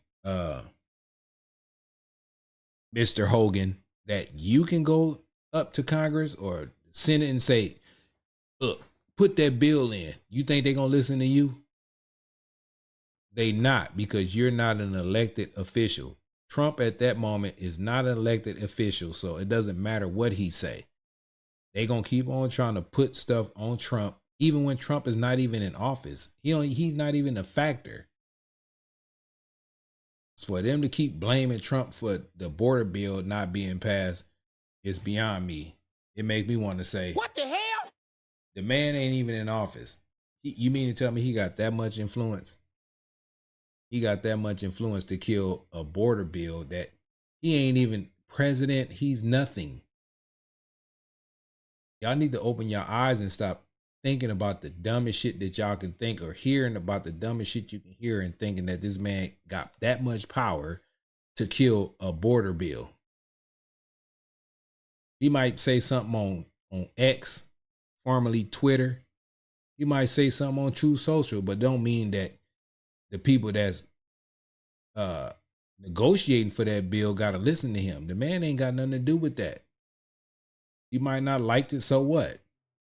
But y'all got to stop believing what y'all hear on these damn left-winged media companies, or even listening to a person that's in power right now, which is Kamala Harris. Joe Biden. Why they can't just be like, wait a minute, hey, y'all ain't supposed to be listening to Trump. He ain't even in office. But y'all need somebody to blame something on. That's what's wrong with people. Like, the man ain't even got no power. At that point, he ain't got no power. Come on now, dog. Come on, man. Please. Stop with the madness, man. Number one, they're incompetent. And I'm not sure that that's the reason. Number two, they want it for the votes. Number three, you know what that one is. We don't have to talk about that one. But there can only be a very few reasons, because they're destroying our country at a level that's never been seen before. Importantly, as part of this con job, it's a con job. None of the illegal aliens she is smuggling in through the ports or on the airplanes. Think of it. Big jet planes loaded up with migrants flying into the middle of our country and going to Iowa and lots of other states. They've all become border states. We only have border states now. But they're counted in the Border Patrol statistics. And when you do that, you can add a lot of numbers, because they're not taking those counts. They want to have those counts not included in the numbers. In Aurora, Colorado, Springfield, Ohio, where it's been a mass invasion. These were two beautiful, successful towns, idyllic. And they're in trouble, big trouble. And very unfair. The people want to leave. They want to get out. But everyone's afraid to say, I want to get out, because they want to be politically correct.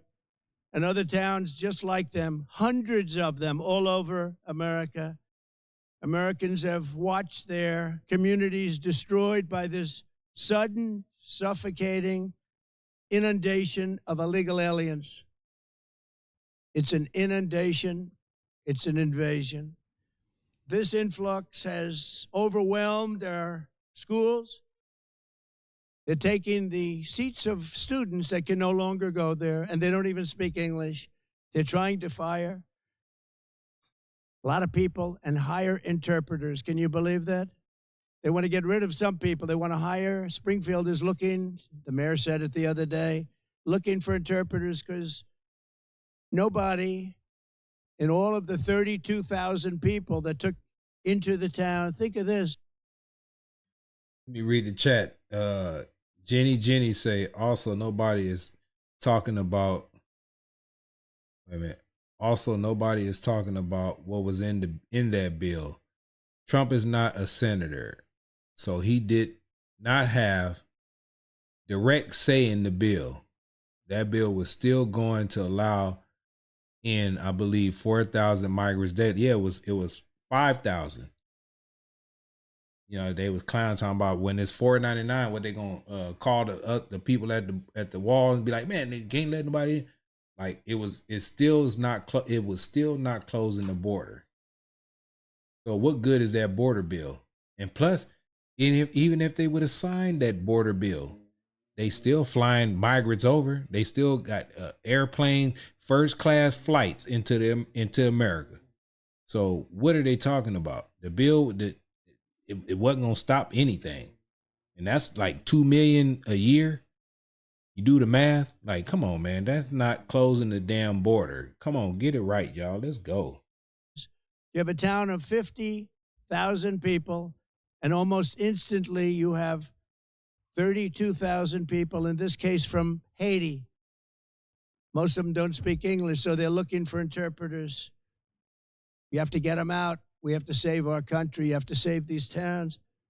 They flooded the job market with low-wage migrants, but many cases migrants that also have horrible criminal records, murder, drug dealing, so many different things, a lot of human traffickers, and it's mostly human traffickers in women.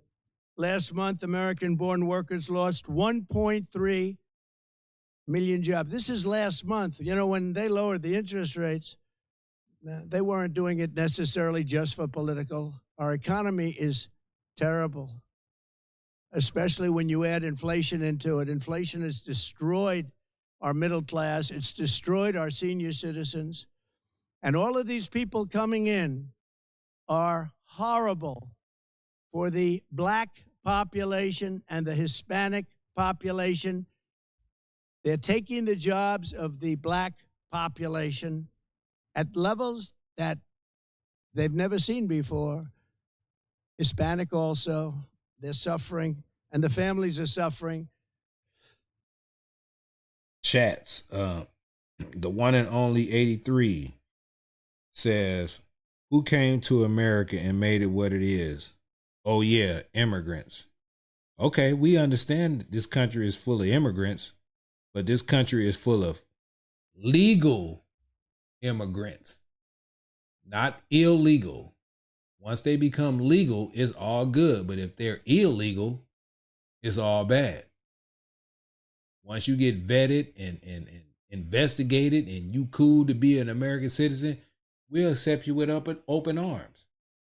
But if you illegal, I'm going to look at your ass like you a damn criminal, because it's illegal. The word illegal means criminal, right? You're a criminal. You might not have did nothing in your country, but what you did over here was sneak across the damn border. You are an illegal alien. We know the country is built off of migration and immigrants and all that stuff, but we living in these times. These times means you have to be a legal U.S. citizen. Okay? So that point right there you're making, we hear it, but it's not feasible, brother or sister, whatever you is. You have to be legal, not illegal. All right? They go out, they think they have a job, and they've lost a job to an illegal migrant. So we've lost 1.3 million jobs last month. Think of that. And now we've gained, out of that number, 635,000 jobs. But every single one of them was an illegal migrant. They've also, as you know, and you've heard me talk about it, just happened very recently, we found out, 818,000 jobs were fraud. They fraudulently claimed that the economy picked up 818,000 more jobs than they stated. And a whistleblower or leaker let it be known that that was false, that the 818,000 jobs was a false fraud. It was a fraud. It should be investigated, by the way. But Biden knew about it, and Kamala knew about it, and they were going to release the real figures right after the election. But by putting 818,000 phony, fake, disgusting jobs that don't exist, by putting them on the rolls, it made them look much better a short while ago, but they didn't quite make it to past election day. So to that whistleblower or leaker, I want to On behalf of the American public, thank you very much. These people are a fraud. Just like nobody talks about it, but Kamala never had a job at McDonald's. Her resume talks about McDonald's, McDonald's, McDonald's. When I worked at the French fry counter, it was so tough, so hot. She didn't work there. She never worked at McDonald's. It was a lie. Most heartbreaking of all is Kamala's migrant invasion has brought massive crime into our country at levels that nobody's ever seen before. We've never seen levels like this. And during the debate, I mentioned that, and David Muir, a real lightweight, whose ratings have gone way down, by the way, because he lost credibility. I had 1 against 3, but I think we did great. But David Muir of ABC, fake news, when I said that crime is way up in our country, he corrected me. He corrected me on so much, and it was right. Juggalo Demon, I think I'm saying your name right. He says, unless you are Native American, we are all immigrants from other countries if you really want to be real about something. True, true. Christopher Columbus didn't discover nothing. It was already American Indians up in here. And African Americans, how we started or they started, I don't consider, I'm my bad. I don't consider myself. I'm gonna keep it real with y'all. I love my Africans, but I'm not an African. I'm not African American. I'm an American citizen. And the reason why I say that is because I have a birth certificate. I was born in America. So I am an American. I am an American. My mother was born in America. My grandma was born in America. Her mother was born in America. Same with my father. At some point, the African fell off of my name because I can't go to Africa. You take me to Africa, I don't know I can't speak the language. I ain't gonna eat none of their food. I'm not even finna be hanging with them because I ain't got no common anything with them. I love my Africans. I love everybody. You know what I'm saying? But I'm not African American. Me personally, I was born right here on the soil. I was born in Watts, California. That's in Los Angeles. You know, Los Angeles is a big area, so we got different cities in and around Los Angeles. I was born in Watts. And Watts have a lot of history. That's where I was born. So I consider myself an American. A Black American. So Indians were here first. We don't know who was here before the Indians. Then you had Christopher Columbus talking about, ooh, it's some new land, and did what they did to be able to take over this land. But I am a Black American. What I said, he didn't correct her one time, and what she said was wrong. Absolutely wrong. So many different, Charlottesville, she was wrong. All of the different things, almost everything she said, and she was never corrected. But he corrected me in crime. He said, no, crime has not gone up. I said, crime has gone up massively. He said, I'd like to state for the record that crime has not gone up. Now, you don't know this, but we had a deal with ABC that there will be no corrections of any kind, and they violated the deal. Why? Because they're bad people and they're fake news. So he did it many times to me during the debate. He violated the deal. That's the deal. Because you can take anything and try and make up stories with it. We had a deal where that wouldn't happen. You could do whatever you wanted as soon as the debate was over, but he did it. Sean Keys said, if y'all hate America so bad, leave. Simple as that. If y'all hate America that bad, y'all want to keep talking about America, go on and leave. Go somewhere where you feel comfortable. because I feel comfortable right here. Besides the high prices for everything and the migrants getting everything and all that stuff, I'm comfortable right here. You hate America that bad? Get on. Get on. Peace. In total violation of what our agreement was, and a lot of people standing right over there will tell you exactly what it was. We'll show you what it was. David Muir has lost all credibility. The other person, I never heard of her. I never want to hear of her. She was terrible. I don't know how she ever got her job in the first place. But we have a country to save, and we can't have fake news like that. And his ratings deserve to go down. Here in New York City, an estimated 75% of arrests in Midtown Manhattan and over 60% of arrests in Queens are now illegal aliens.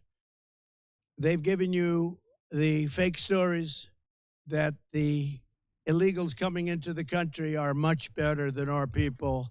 They don't commit crimes. These are some of the worst criminals anywhere in the world. Tell them. And they don't just come from South America. They come from all over the world. The Congo in Africa, a lot of them coming from the Congo. The Middle East, Asia. They do come from South America, but not all. What the hell? They're coming from all over the world, and they're emptying out their jails. What? And they're emptying out their mental institutions. What? The money they're saving is beyond belief. What? And what they're doing to our country. And if I were the president of one of those countries, I'd be doing the same thing. What?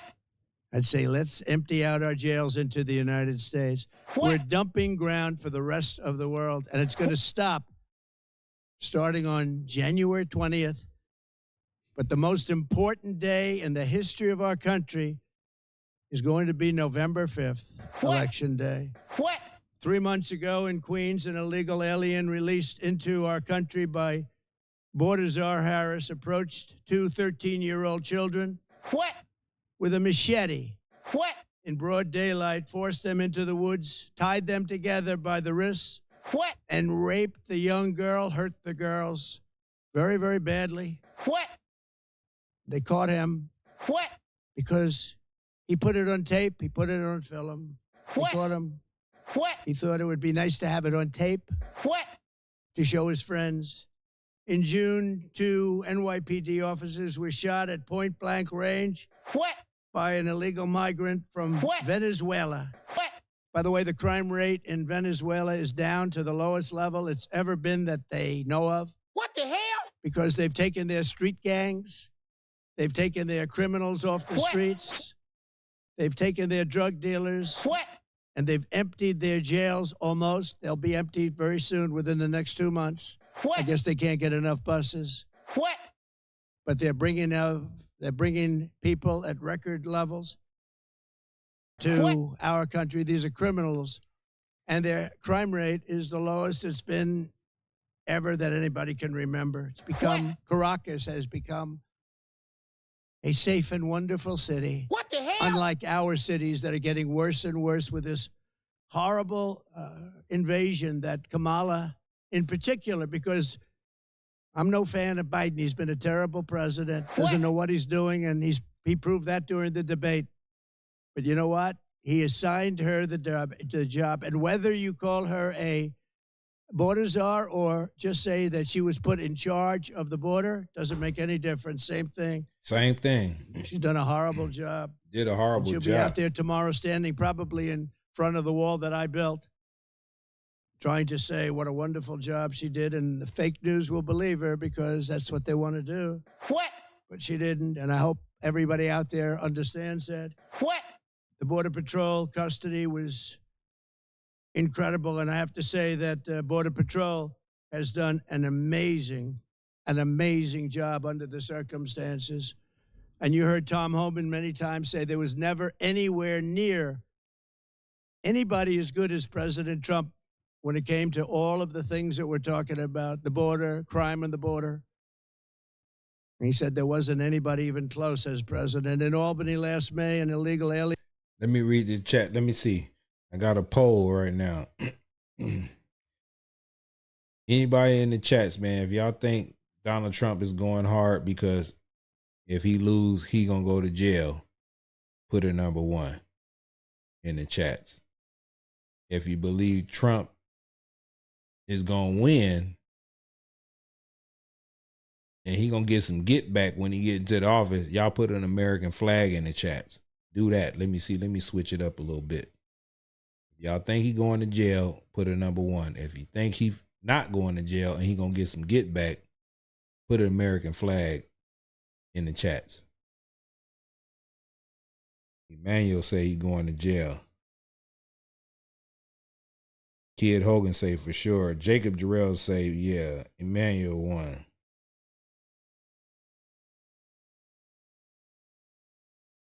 Peppermint Patty say some get back. Operation 8 got the American flag. Dimension X got American flag. Chris Johnson got American flag. TV Books with the flags. Jenny with the flags. Ricky T with the flags. Emmanuel, you can't keep putting the 1. I already see you. Got a Kevin, he gonna put a 1. We got the real Wayno with the American flag. Oh.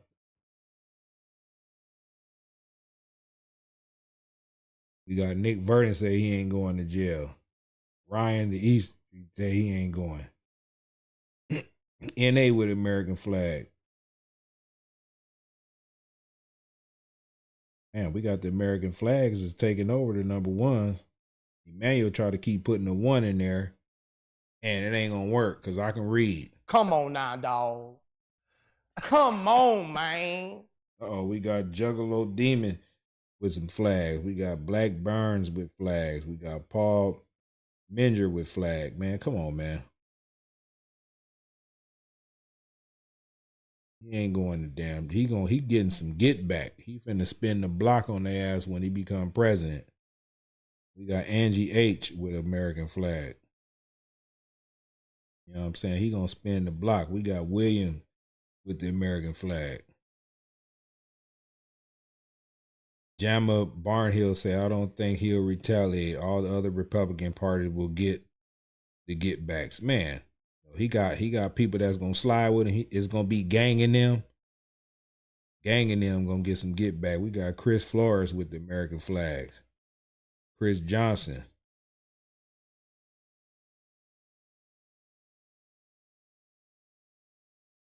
He gonna spin the block. He could have spun the block on Hillary, but he let her ass slide.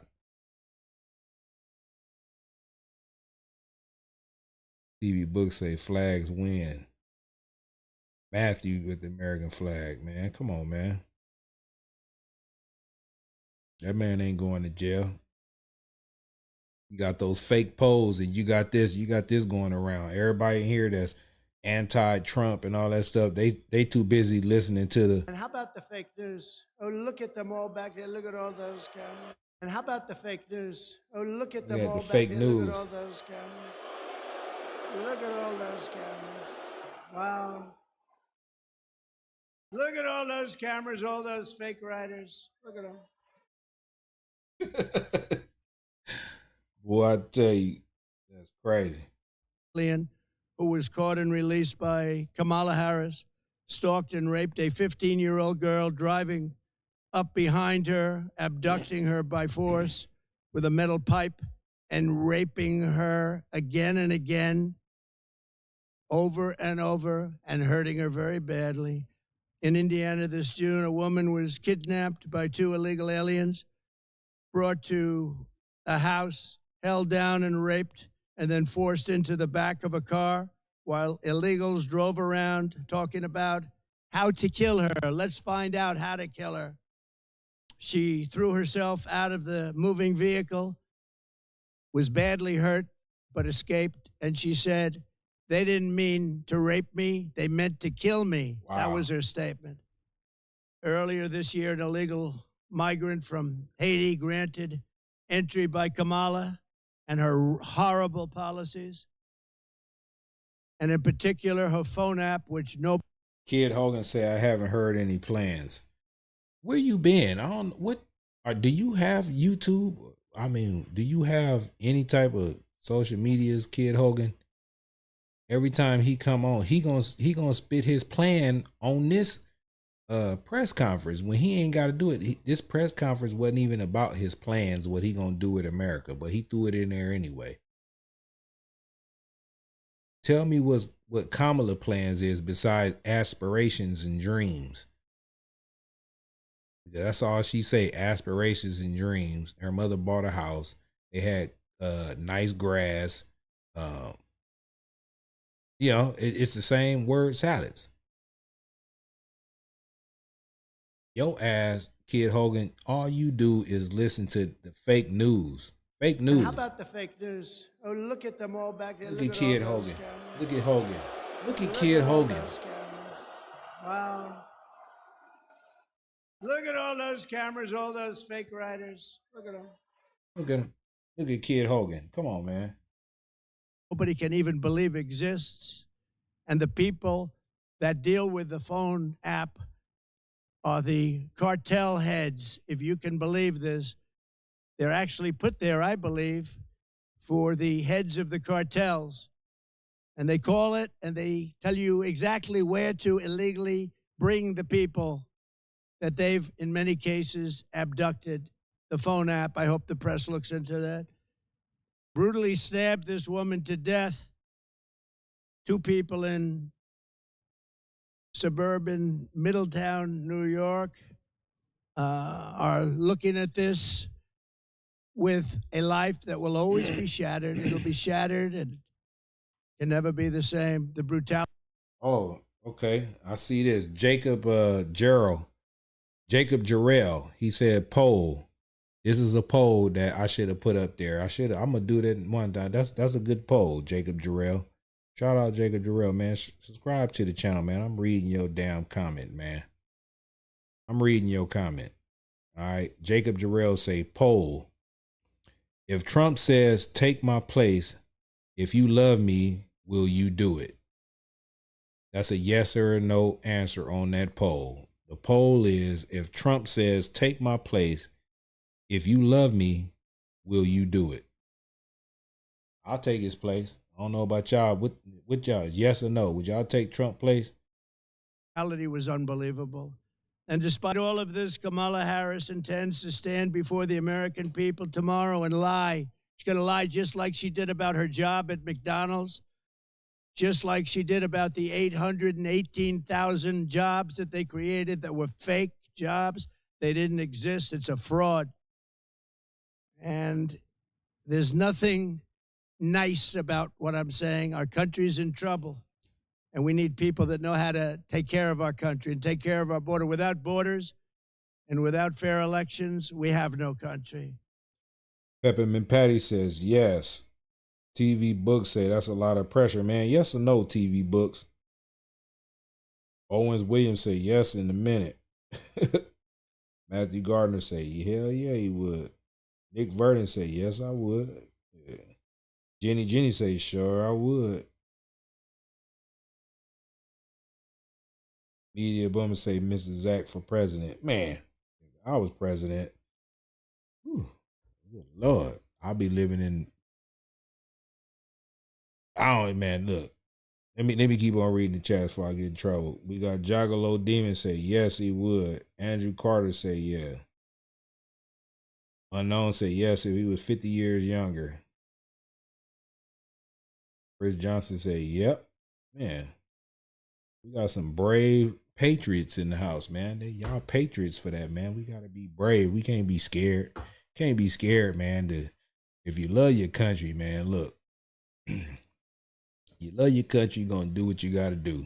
I ain't saying take a bullet, but if you love your country, man, you'll fight for it. You know what I'm saying? Especially if that's all you know, like me. This is all I know. This is where I was born. This is where I'm going to die at. Lord willing. All right. Let's keep going.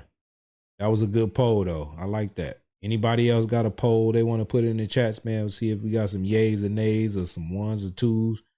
Let me know. I'll read them. She wants to pretend that she had a secure border. But all you have to do is look at the numbers. The worst border anywhere, probably anywhere in the world. There's never been a border like this. A third world country would have used sticks and stones to get people out. They wouldn't let millions and millions of people invade. But if that were true, and if she were going to announce tomorrow that she's going to do something about it, why hasn't she done it? And why didn't she do it almost 4 years ago? All of these things she could have done 4 years ago. You will hear Kamala claim that the reason the border is not secure is that Congress has refused to pass her. Appreciate you, Kid Hogan. That's what I'm talking about, man. I don't be hating, man. I just be speaking my mind, man. Look, don't take the chats saying what they saying to you on behalf of me. You know what I'm saying? If I'm going to say something, I'm going to say something to you directly. It won't be chat messages. All right, Kid Hogan. Salute to Kid Hogan. Salute. Atrocious border bill. It's the worst bill you've ever seen. It would allow people to come in here at levels that would be incredible and would allow them to get citizenship. But it was not a border bill. It was an amnesty bill. And they duped a couple of people that shouldn't have been duped. It would give her the power to put all newly entering illegal aliens on a fast track to citizenship. It would enshrine and expand catch and release. And it would give a permanent feature of federal laws that are absolutely unacceptable. She keeps talking about this law that they tried to put through Congress. But fortunately, Congress was too smart for it. It would have been a disaster. It would have established a minimum number of illegal aliens who must be important because 2 million people per year at a minimum would have been under this ridiculous bill, would have been allowed into our country. 2 million people. Now, of course, that's peanuts compared to what's coming in now and what's coming in when the damage was really done. Look, the damage was done. They're trying to make it look better now. But the damage was done over the first 3 years. Y'all give me a good poll now. I ain't seen nobody with no polls now. Give me a good poll so we can see what's going on. Trying to do anything to make it look better because it doesn't poll very well for them, but it polls very well for me. I think I won the election in 2016 because of the border. I fixed the border. I couldn't even talk about the border. My people would say, sir, nobody's listening. You fixed it. Nobody cares in 2020. Then I got millions of more votes in 2020 than I got. Peppermint Patty, they did a poll. A Peppermint Patty poll says, who's a better leader, Trump or Kamala? Who's a better leader, Trump or Kamala? That's a new poll, Peppermint Patty. Got in 2016, the most votes of any sitting president in history by far. But I couldn't talk about the border because I fixed it. I fixed it. It was great. But now we can talk about the border because this border, they unfixed it. This border is the worst border. And by the way, 25 times worse and more deadly than the border in 2016. That was considered a good border by compared to this. But it would provide the bill, alien taxpayer-funded lawyers. Every illegal alien would have a taxpayer-funded lawyer. This is the bill that she said she wants. And funnel millions of dollars of left-wing organizations, people. I see a bunch of Trumps. Owens Williams say Trump. Kevin say Trump. Common Sense. TV Books say Trump. Who else? Dimensions X Toys say Trump. Jenny say Trump. Media says Trump. They just put a T right there. Let's see. Jaggalo Demon say Trump. Okay. All right. I don't see no Scammers or no Kamalas. Kamala, whatever her name is. Frontline say Trump, man. Since he said, man, Trump, frontline. Come on now, dog. Come on, man. We got Donald Hinkie say Trump, man. Man, I'm talking about. Somebody else put a poll up in here. I'm finna see what they said. We went up a little bit in the chats. Ricky T. We're gonna read Ricky T, his poll, and say, do voters actually care about immigration during the elections? That's a yes or no question. Do y'all really care about immigration during the elections? Is that a major issue? Is immigration an issue in the elections? In the meantime, I'm gonna keep reading these Trump. We're gonna say Trump. Stephen Patterson say Trump. Jason King say, God damn it, Trump. Okay, we on the other poll right now. They saying yes, they care about immigration. Blackburn say yes. Jacob Jarrell say hell yes. Donald Hickey say yes. TV Books yes. Dimensions absolutely yes. Media says yes. Jenny yes. Peppermint Patty say no. You just trying to be different, Peppermint Patty. That's all you trying to do. I'm gonna hit you with one of these. Come on now, dog. Come on, man. Come on, Peppermint Patty. Now you know immigration got to be a big issue. Owens Williams say yes. Kid Hogan, you know he gonna go against the grain. I'm gonna hit Kid Hogan with a. Come on now, dog. I'm gonna hit him again with it again. Come on now, dog. Come on, man. Andrew Carter say yes. Kevin say yes. Man. Elliot Griggs say Trump. Man. Dustin says yes. Man, we got a lot of yeses up in here, man. We definitely care about immigration. Nick Verdon say definitely yes. Ryan the East Street say yes. You know what I'm saying? We got Sipping on Wok. He said hell yeah. Oh, we got a good poll right here. Jason, read your poll, man. When I read y'all poll, man, subscribe to the channel and stop playing. That's a poll right there. This is my poll.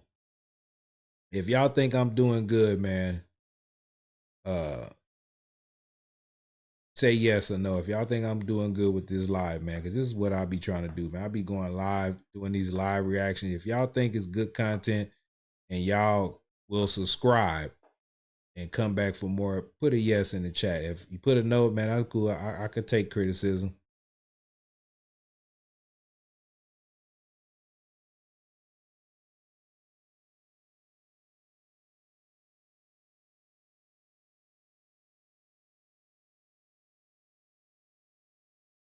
Yeah, I got a couple yeses. Okay, I got some thumbs up. Kid Hogan gave me 3 thumbs up, man. I appreciate you, Kid Hogan. You know what I'm saying? We got a lot of yeses coming up in here, man. Okay, I appreciate that. Owen Williams said, yes, you do a fine job. Okay. All right, Nick Verdon say, damn good job. Man, Peppermint Patty said, yeah. We got Kat saying yes. We got a lot of yeses in here. We got L. Tucker saying yes. We got Media. We got TV Books. We got Ryan. Man, I appreciate that, man. All right. Okay.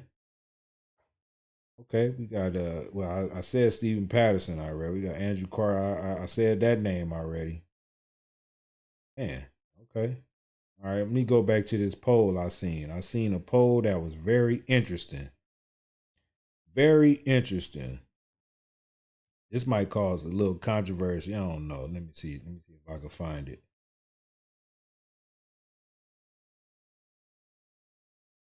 Let me see. Okay. It was Jason. Jason, his poll said, should soldiers make more than cops? Should the soldiers make more than police? That's a good one. It's almost the same thing, soldiers, police, but different. But do y'all think the soldiers need to make more than police? I don't know how much they make. I don't know.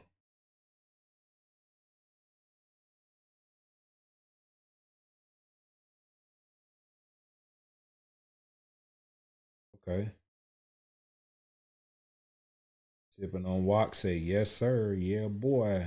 Kevin say yes. Owen Williams say yes. Sipping on Walk say hell yeah again. Look, sipping on Walk, you only get one yes or a no, man. All right. Ryan, he said depends. Depends on what? Peppermint Patty say yes. Marcus Lugo say they absolutely should. Cat say yes. Kid Hogan say, dang, both are important. Man, that's how I feel. You know what I'm saying? They both important. They both protecting. They protectors. You know what I'm saying? Shout out to all the soldiers, man. Shout out to all the police, man. Salute to y'all service, man. Without y'all, man, I don't know what I'd do. I had to become a soldier or a police my damn self. But thank God I ain't got to, because I got y'all, man. Shout out to y'all, man. Frontline say, yes, sir. Different fields. Yep. That's good, man. I'm loving these polls, man. Do we got any more polls?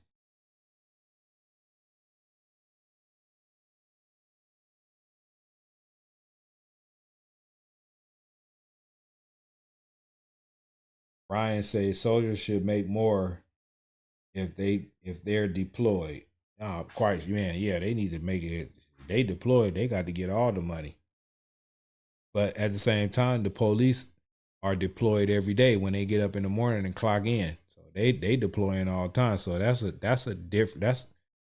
kind of hard to gauge there too. Soldiers only deploy when it's wartime. So I don't know.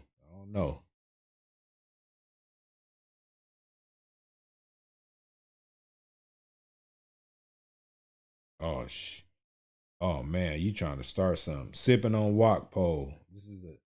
This is a sipping on Wok poll. He said, or they said, should Trump be in prison for what he did in court? It depends. To me, it depends. I ain't even gonna say it depends. I'm gonna say that the court, the democratic justice system, put them damn charges on that man.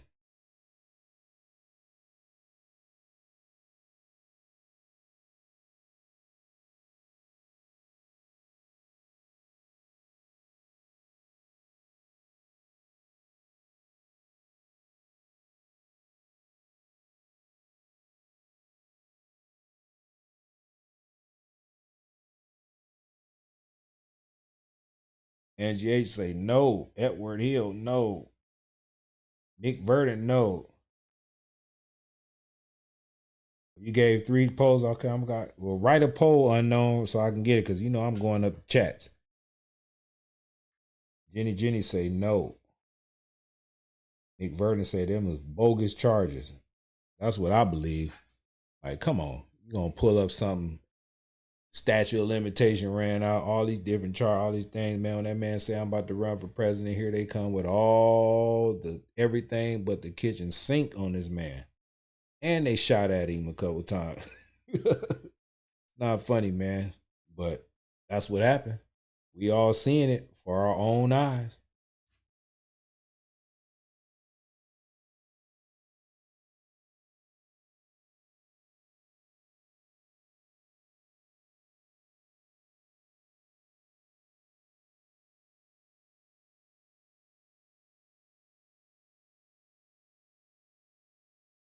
Smear campaign. Cat says it's a smear campaign.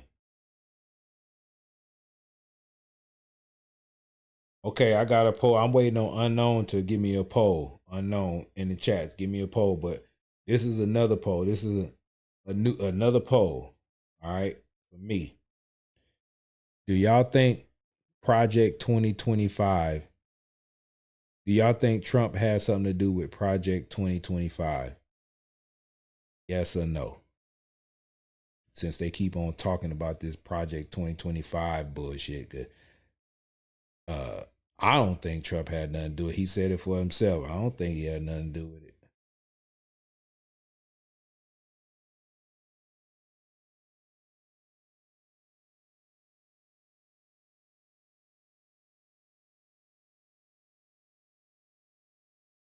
Uh-oh. Oh, but this is a good one. I got some yo's, no's, and some yes. Dustin Sandy say absolutely. Stephen Peterson say no. Edward Hill, no. Peppermint Patty, no. Jenny, no.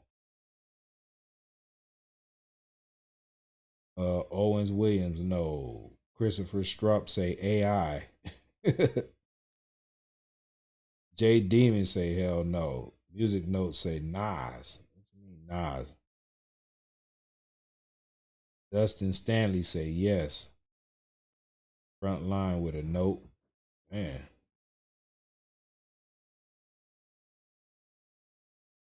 Somebody said, what did it say?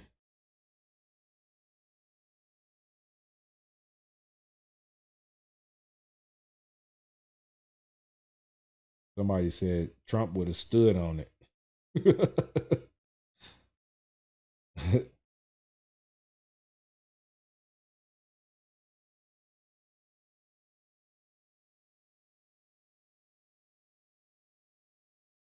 said Trump stood on it.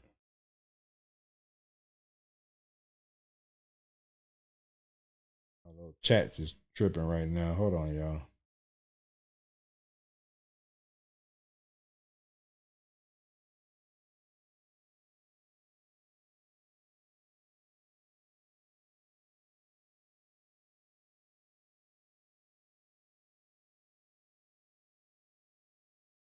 Uh-oh.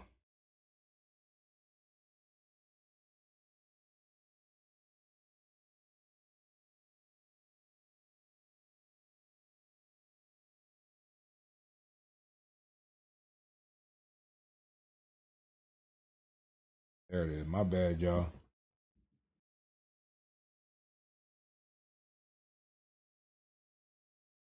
You know they call me Mr. Shadow Ban, man. They be shadow banning my lives. They be ending my live streams and all that stuff. I don't know why they be tripping on me, but anyway, man, we back, man. Uh-oh. Now I ain't gonna say that sipping on walk. I don't want to be, they be looking at my chats, man. Looking at my lives, and I ain't trying to put that poll out there. I'm about to do that one. You gotta come with another one sipping on walk. I ain't doing that. Zay Ahmad say, can you articulate why Trump better than Harris? You want me to articulate it? I'm gonna articulate it for you, okay? Zed Ahmad, drill baby drill. No taxes on tips. No taxes on overtime. No taxes on Social Security. Cap the credit card, what did he say? The credit card interest rates at 10%. Mass deportation. What else? America first. Is that articulate enough for you? Zed Ahmad.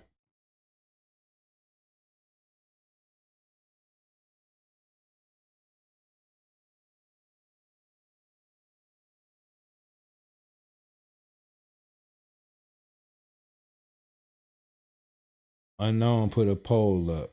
Unknown poll. He said, if women can abort, should men be able to financially abort? You crazy for that one, man. Come on now, dog. Come on, man. I wish I could financially abort. I mean, financially, but child support abortion. Yeah, damn, that was a good one. I don't know.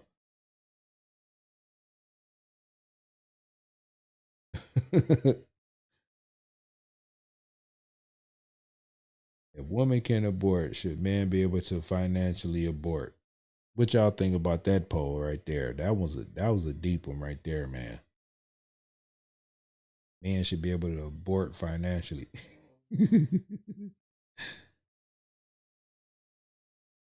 I know it took you a minute to come up with that one, huh?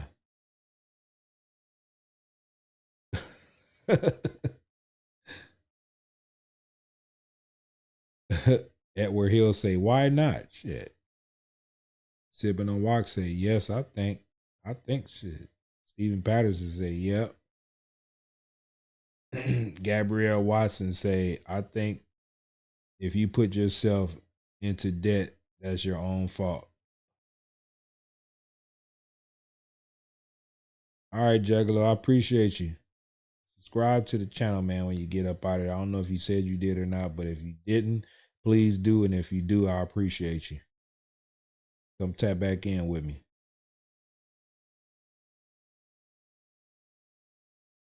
Uh-oh.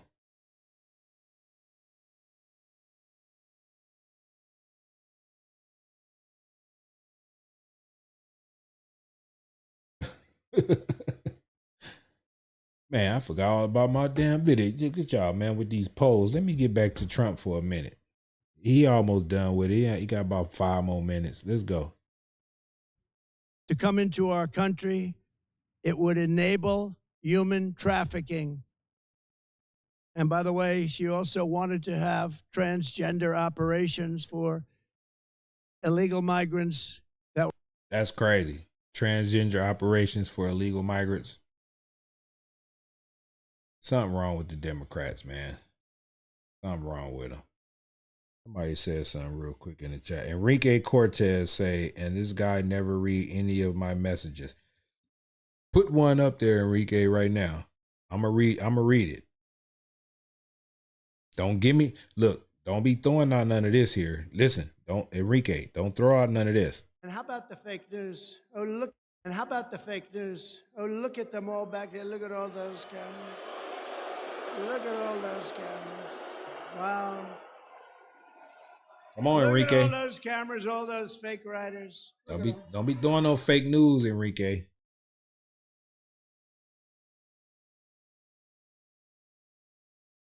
We're in detention. Now think of that.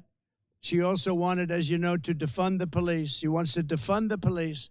She was one of the leaders in the defund the police movement, and that lasted for years. And anybody that wants to defund the police for one day should never have the right to be president of the United States. And she was one of the leaders in that movement. But think of that. She wants to give sex change operations to people in detention that came in illegally and are classified as illegal migrants. If they want a sex change operation, she said, that's okay, we'll do that. The only way to secure our border is to fire radical border czar Kamala Harris this November. Look, we talk about the border. She's been just as bad on everything else. We have the worst inflation, I think, in the history of our country. They say 48 years, but that's pretty bad too. But I think the actual number. Enrique says, remember New York court. Okay. What about the New York court? And he said it was on the news a long ago. Now, where you getting at, Enrique? It's on record. What are you talking about? Tell me what ain't fake news, because I don't know what you asked me. You ain't asked me no question. You trying to get me to remember something, but you ain't asked it. Ask me the question, please. Of years is, I think it brings it out to the worst ever. Kamala Harris endorsed abolishing ICE. She is seen as a down with deportations opportunist, but people don't realize that the people of this country want deportations of those criminals. They want the murderers out. They want the drug dealers out. They want everybody out who's going to hurt them. They want to have a safe country. As I said, Enrique says it's true he loses against Jean Carroll, the journalist. So what? That was all that was. And how about the fake news? That was fake news too. I don't give a damn what the court system and the Democratic DOJ and all that stuff. They trying to bankrupt the man. So Jean Carroll got her money. Let that twisted lady go on and live her life. get your millions, and go on about your life. That ain't stopping Trump from running for president. I thought you was going to come with something real, Enrique. Good Lord. Appreciate your comment, though, but good Lord. Before being interrupted by lightweight anchor David Muir, crime is massively up in our country. It's very lucky the Department of Justice released numbers right after that debate. Somebody in there might like me, but they released numbers, giving the real numbers, and the numbers were unbelievably, shockingly high, the highest ever. And I haven't gotten an apology. I want an apology from ABC. She supports free taxpayer-funded health care for illegal aliens. Trump don't even know who that lady is. He just said pay the lady and get on out the way. Some people want to go viral with fake news and fake things and put it on people. And, Trump ain't got time to fight that lady. He got a country to save. You know what I'm saying? He got a country to save. And we over here trying to... Kamala, you're fired. Get out of there. We trying to get this lady out of there. We don't care about that. That's a court case that we don't care about that. We don't care about it. We do not care about that court case. Aliens, and even, as I said, some of the horrible things that she's willing to do, including the sex change operations for people in detention. Man. She called for abolishing immigration detention centers. She wants to have detention centers, but detention centers that you can get out of. Remember when in 2014 Obama built cages and the fake news tried to say, I built them.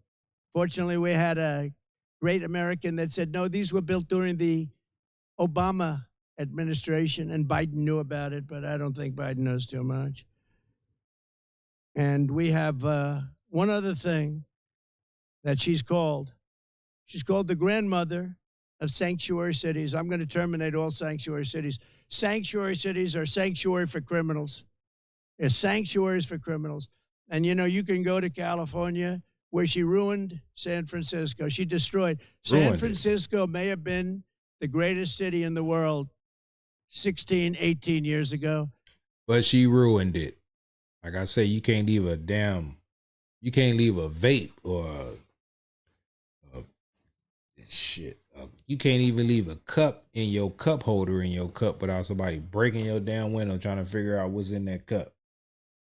Man, Kamala destroyed Oakland and San Francisco. And now it's a practically unlivable place. And I hate to say that. I have property in San Francisco. It's not a good thing to say, but this far supersedes. Let me see. Hold on. Base God say, you really think the sex change thing is real? The Democrats ain't denying it.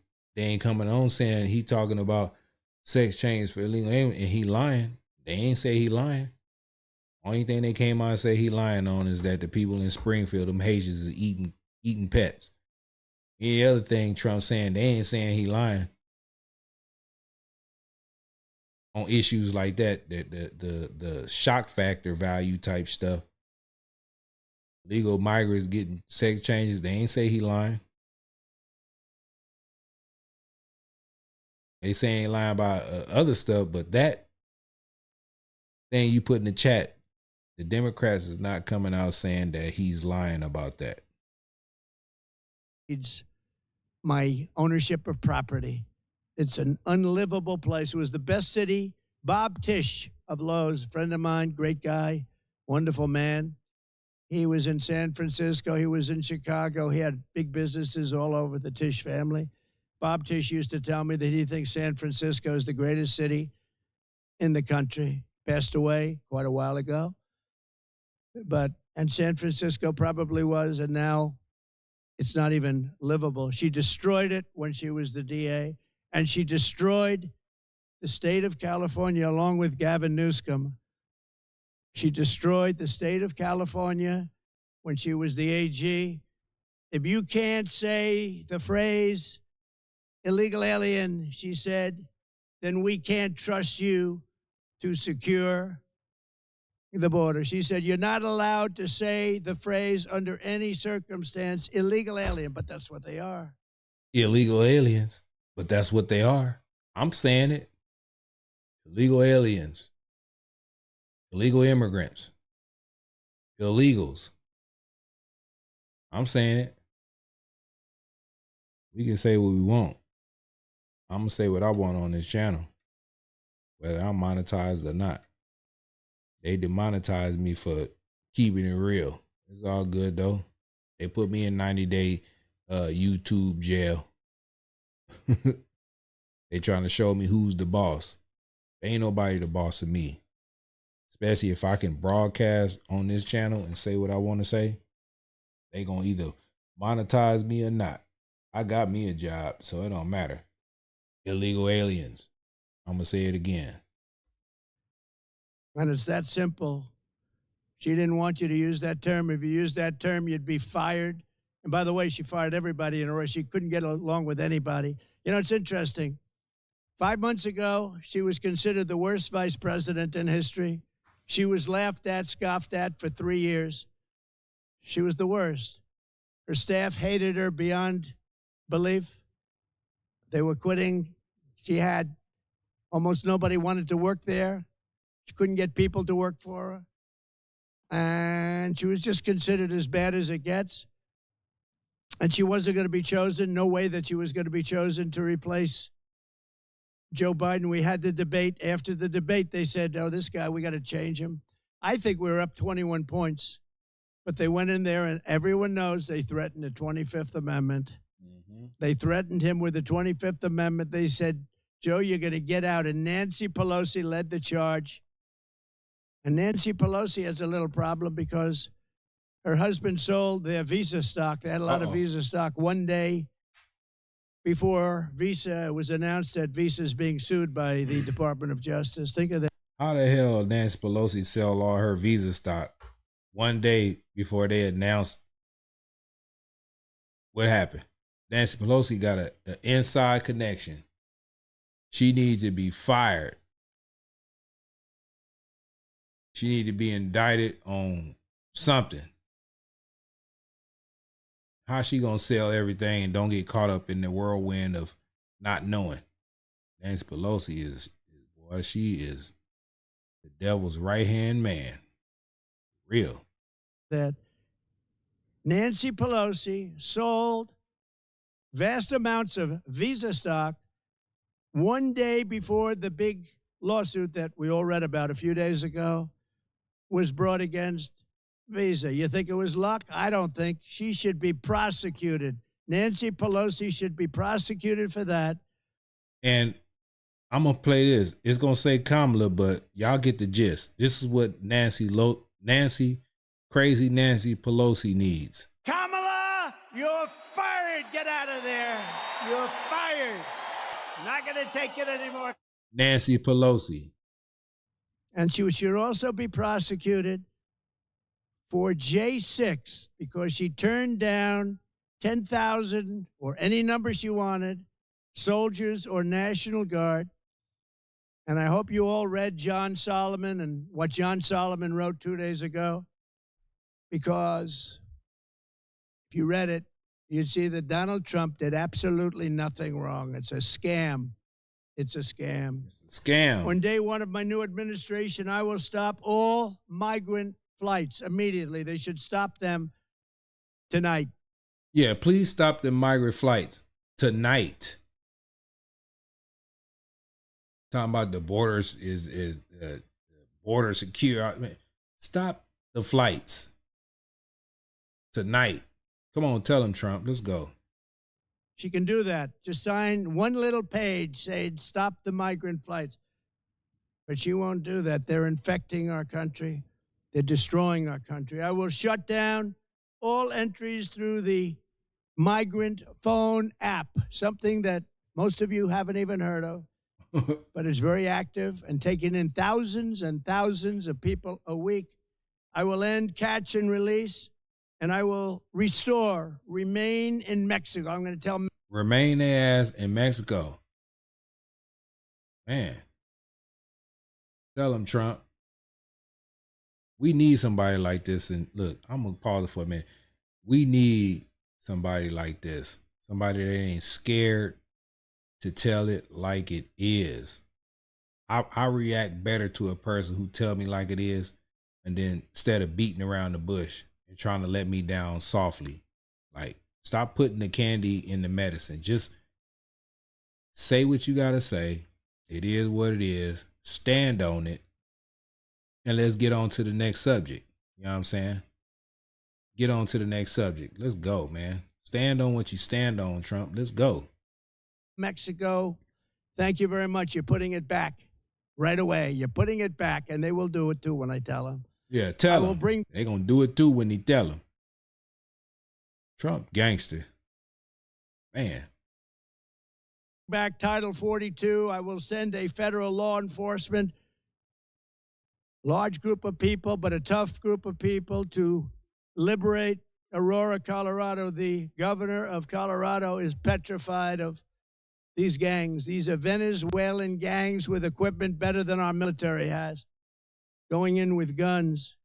That's crazy though. He right on that. Like, remember when they showed what was going on in Colorado, and they had them Venezuelan dudes in that apartment, and they had AK-47s and all type of stuff. How are they getting those weapons? Like, for real, how are they getting those weapons and they coming over here across the border? They ain't got nothing. They got a bag. Well, half of them got on Gucci and Nike Tech sweatsuits and all kind of clean clothes and stuff like that. But how are they getting them damn guns? How did they get them damn guns to go in that apartment complex and terrorize those poor American citizens in that apartment complex who probably been living there 5 to 10 years? Then they get a knock on the door from a damn migrant, a illegal alien, telling them to get out their damn apartment and take their rent money. How are they getting them damn guns? How are they getting them?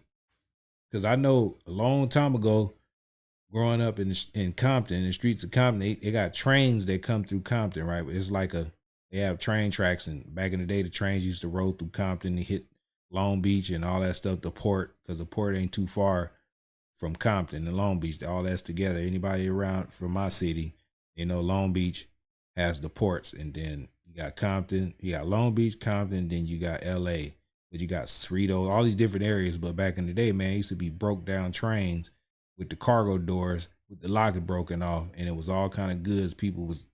I ain't gonna tell them, but people was going and getting stuff out of them trains. It's like they just left those trains there with everything in there.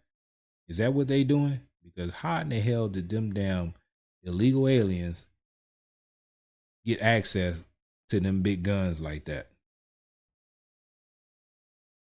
I don't know. Can y'all tell me? Because if you freshly over here, hot, you got a big gun like that?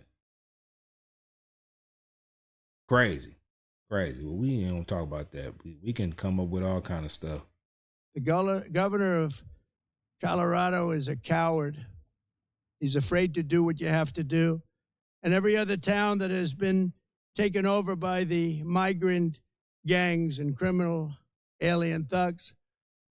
And I think I'll go to a couple of these towns over the next 2 weeks. You'll see for yourself what's happened to them. Oh, the cartels? Okay. That sounds right. That sounds about right. Cartels could have left them hidden somewhere. Had those Venezuelan, man,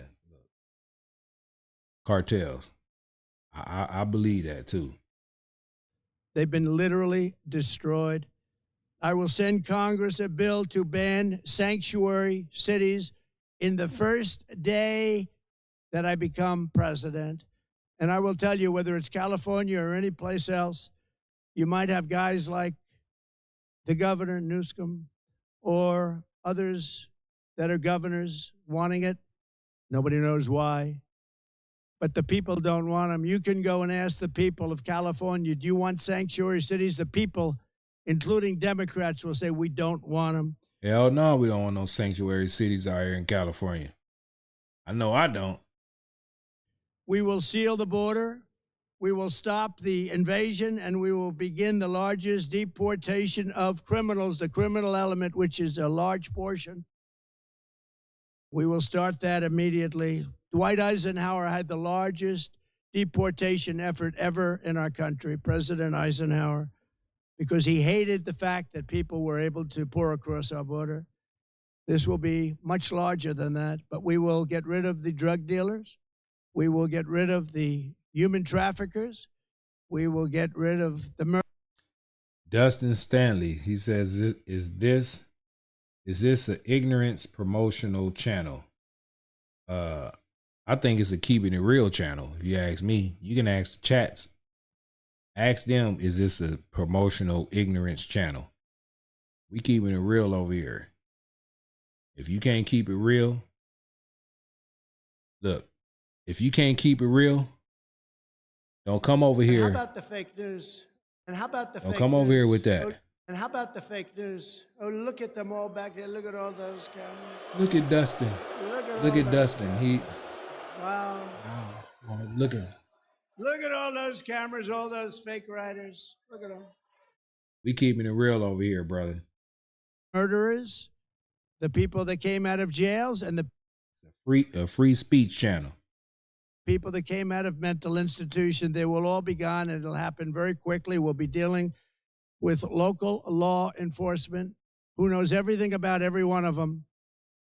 Their name, their serial number, they know everything. We respect our police, so we're going to respect law and order again. So I appreciate everybody being here. I just wanted to make this statement before Kamala goes down to the border. Anything she says tomorrow, you know, is a fraud, because she was. Appreciate you, Mark Turchinik, whatever your name is. Appreciate you. The worst in history at protecting our country. So she'll try and make herself look a little bit better, but it's not possible. Normally, I would save this speech till after she leaves, but there's not a thing she can say to make it change. As you know, hey, Daniel Snyder say this is a true woke channel. LOL, woke to all the book. No, we are a awakened channel. We're not woke. We're awake. We are awakened, not woke. Ain't no woke stuff going on over here, brother. Get it right. I'm gonna hit your ass with a. Come on now, dog. Come on, man. We not woke over here. We are awakened. All right. Thank you. Appreciate the comment, though. President Zelensky is asked to meet with me, and I will be meeting with him tomorrow morning at around 9:45 in Trump Tower. And it's a shame what's happening in Ukraine. So many deaths, so much destruction. It's a horrible thing. And one of the things that are very bothersome to me is the fact that Europe is paying only a small fraction of the money that the United States of America is paying. And we have an ocean between Russia and ourselves. They don't. So I see what's happening there. It's very, very sad. But we're in for numbers that nobody can even believe. And as you know, the European nations, as a combination, their economy is fairly close to the size of ours. So it's similar. They should be equalizing. They should start paying up. I did this with NATO. I made them all pay. Bush would make a speech and leave. Obama would make a speech and leave. And I said, you got to pay. If you don't pay, we're not going to be there. And everybody paid. And make them pay up. You want protection from the United States, NATO, and all. The United States was paying NATO's bill. Trump got in there and said, you know, who's delinquent? Who in here ain't paying? We ain't paying. Well, we ain't protecting your ass. You got to pay to play. Ain't no free rides, none of that. And they got mad at Trump for saying that. Ain't no free rides. We gonna waste our money on y'all and y'all ain't paying up. Everybody got to pay their. That's where everybody got to pay their fair share at. Ain't no NATO if you ain't paying up. Ain't no free nothing. We don't care your country poor. You better pull 50 cents out your pocket. You got to pay. Ain't nobody finna risk their soldiers and all they stuff helping somebody they ain't trying to pay but trying to stay down with NATO. Hell no. You pay your fair share. Get your ass payment. Pay something. You got to pay something. It is what it is. That's how it is in real life. You got to pay something to get something. Money talk, bullshit walks. Let's go. Secretary General, good man. He said, I've never seen anything like it. For 10 years, we've been trying to get them to pay, and it was only Trump that was able to do it. He was very honest. It's true. That's where they have the money to do what they're doing right now. But they all paid, most of them anyway, hundreds of billions of dollars they paid, and they paid it fast. They said, sir, does that mean you won't protect us if we don't pay? Hell no. I said, you mean you're delinquent? Yes, let's say we're delinquent. No, you won't be protected. The money came pouring in. Nobody else wanted to say that, and the press thought it was terrible that I made that statement. But if I didn't make that statement... Stand on it, Trump. Stand on it. You got to make a statement. It's new it was a new sheriff in town, and his name was Donald Trump. He came in and said, y'all ain't paying, you ain't getting no protection. What's wrong with that? What is wrong with it? Like, what's wrong with him saying that? If you don't pay, you're not getting the protect. That's why you join NATO. You got to pay your you got to pay your dues to get protected now. Come on. Y'all keep it real in the chats, man. Don't come here with the he taking advantage, all this other stuff. Like, no, you paying. If you want to be a part of this, you got to pay your damn dues. That it is what it is. That's keeping it real all the way. Salute. We'd still be paying. You know, we were paying for NATO, most of it, almost all of it, maybe all of it for years. So I'm going to see President Zelensky tomorrow, and Jacob Jarrell say, so do you believe the U.S. should pull out of NATO? Shit, if the U.S. is paying everything, then what the hell you need NATO for? It seems like NATO, the people in NATO need the U.S. So if the U.S. pull out, the NATO gonna follow. You know what I'm saying? So, I mean, what's the difference? Thank you all very much. Thank you.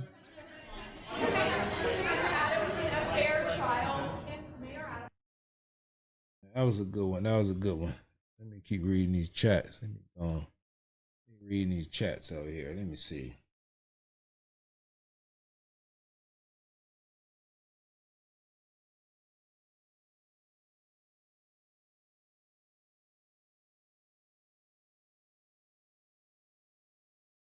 Jacob Jarrell says, so do, wait, no, I already read that one. I read that one real quick. Let me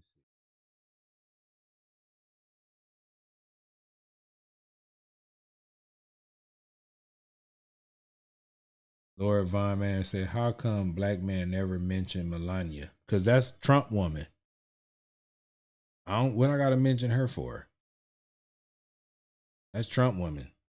We talking about Trump in United States and Kamala Harris. She ain't got nothing to do with none of this over here. Let her keep being that man's wife and let her do what she do. I ain't got to mention her. For what?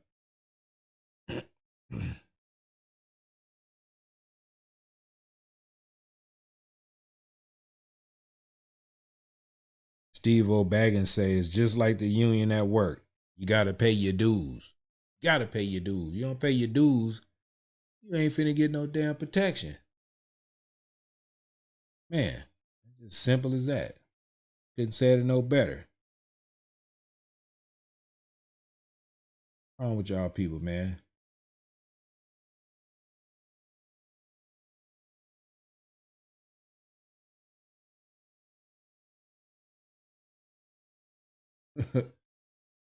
Y'all crazy. Y'all are crazy, man. We having some fun tonight, man. I know it's real early in the morning for some of y'all. It's real late for some of y'all. And it's just right for some of y'all. Y'all at the right spot right now. You know what I'm saying? We gonna keep on surfing. What y'all think about Diddy, man? Y'all think Diddy done? Y'all think he gonna snitch on somebody and get a deal? If y'all think Diddy is gonna give somebody up for a deal, if he got presented to do 10 years for giving up somebody, y'all put a 1 in the chat. If Diddy gonna give up somebody and he only gonna get 10 years, because right now I think Diddy is 55. If he get 10 years, because he gonna do some time. The feds got you. He'll get out when he's 65 or it's 85%, so he probably get out when he about 63, somewhere around there. But if y'all think Diddy gonna give somebody up for 10 years in the feds, put a 1 in the chat.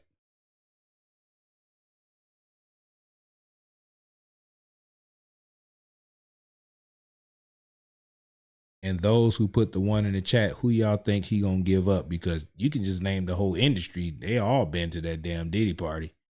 Some was smarter than others. Some say it's 10 o'clock. I got to get up out of here. We already know how Diddy get down. Who y'all think is going to be next? If Diddy had to give up somebody to get 10 years.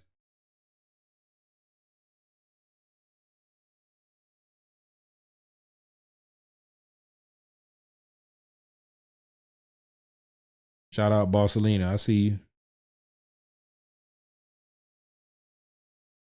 He can't give up everybody. Mommy the baddest say everybody. He ain't gonna give up everybody. If he do that, they gonna release somebody in that prison and get his ass. He got to give up one person. Who y'all think that one person to be for him to get 10 years?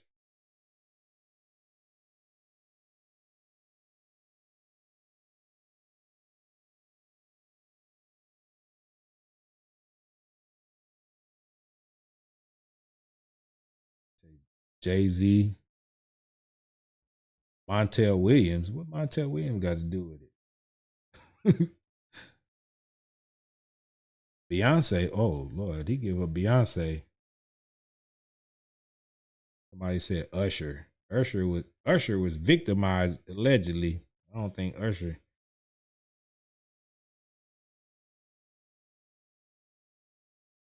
Clive Davis. I don't know. Is Clive Davis still alive? I don't know.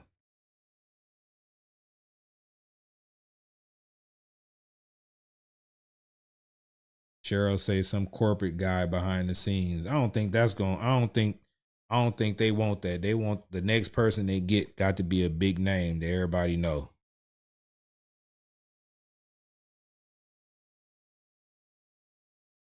Montel Jordan?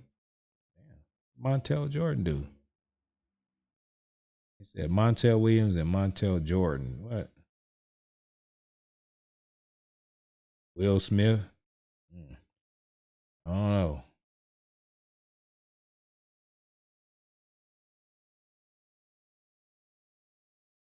My thing is I'm looking for TD Jakes, since he was called out earlier in the investigation, or his name was brought up. I don't know. That's what my mind's saying. TD Jakes. That's like a real big influential person that's gonna make people jaw drop, because since he's so religious, allegedly.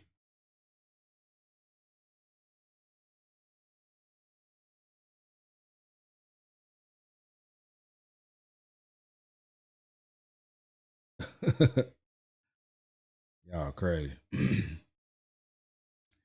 Yeah, but man, it's crazy. Man, we got a lot of major distractions going on right now at this election. Like, how many more days left? 30, 40 days left. So we got Puff Daddy case that came up all of a sudden. We had the Young Dolph case, but they solved that one today. The dude that had the Bass Pro hat on, he got life in prison, but I don't know about anybody else. There was a Young Dolph P. Diddy case. We got Mayor Eric Adams. Y'all think Mayor Eric Adams of New York guilty of all the federal crimes that they said he did? Y'all think what y'all think about the Mayor Eric Adams case? Well, that's 3. Who else we got? I can't think of nobody, but those are like 3 major people right now, like right when the election cycle was about to start. So I think it's some type of distraction that they trying to do, try to get all the black people to get on the P. Diddy case, and so we will forget about so-called black Kamala Harris is running, so nobody want to be on her ass. Crazy.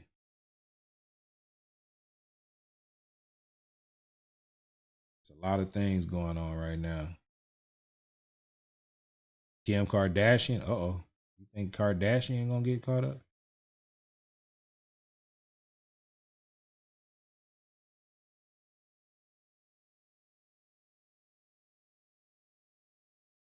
Diana Stevens said about the Eric Adams. No, I don't think he went against the Democrats. But Hillary Clinton. They said Eric Adams was talking bad about the government, talking about y'all need to come get these damn migrants up out of here. We tired of it. We've been doing this.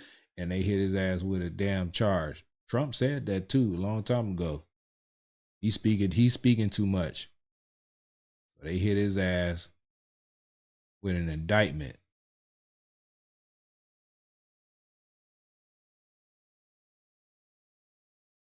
Crazy. They weaponizing everything nowadays. Well, you can't say nothing.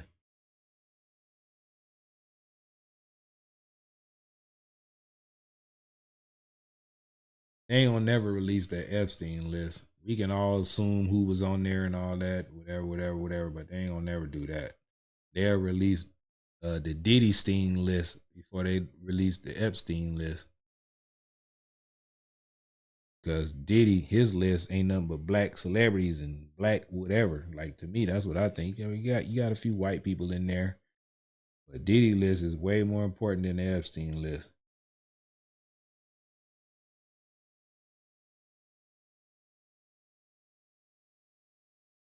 Crazy to even say that, but to me, I think that's what it is.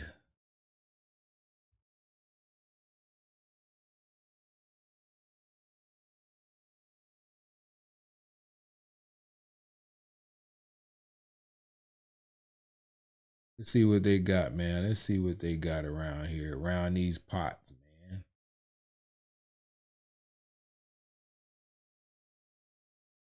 Kill the captain with a hat. Cap. Eric Adams, Democrat, though. He got biased. Stop the cap.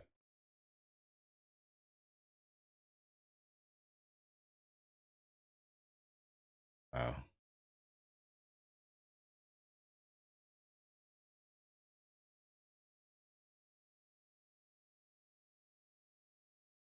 Kenneth Ross say TD Jake and Son. They gonna get exposed. It's a lot of more powerful people on the Epstein list. That's why they ain't gonna put it out. They gonna put out the ghetto list. P. Diddy got the ghetto list. They want to destroy the black community as it is anyway. That's why the Kamala and them promote all this Planned Parenthood stuff, men's vasectomies, and all this dumb stuff going on. Crazy.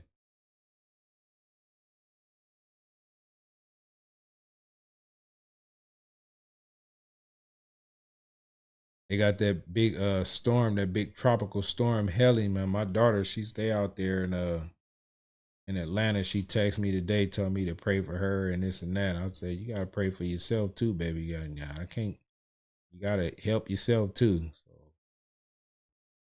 I ain't heard nothing from her, so hopefully everything is good.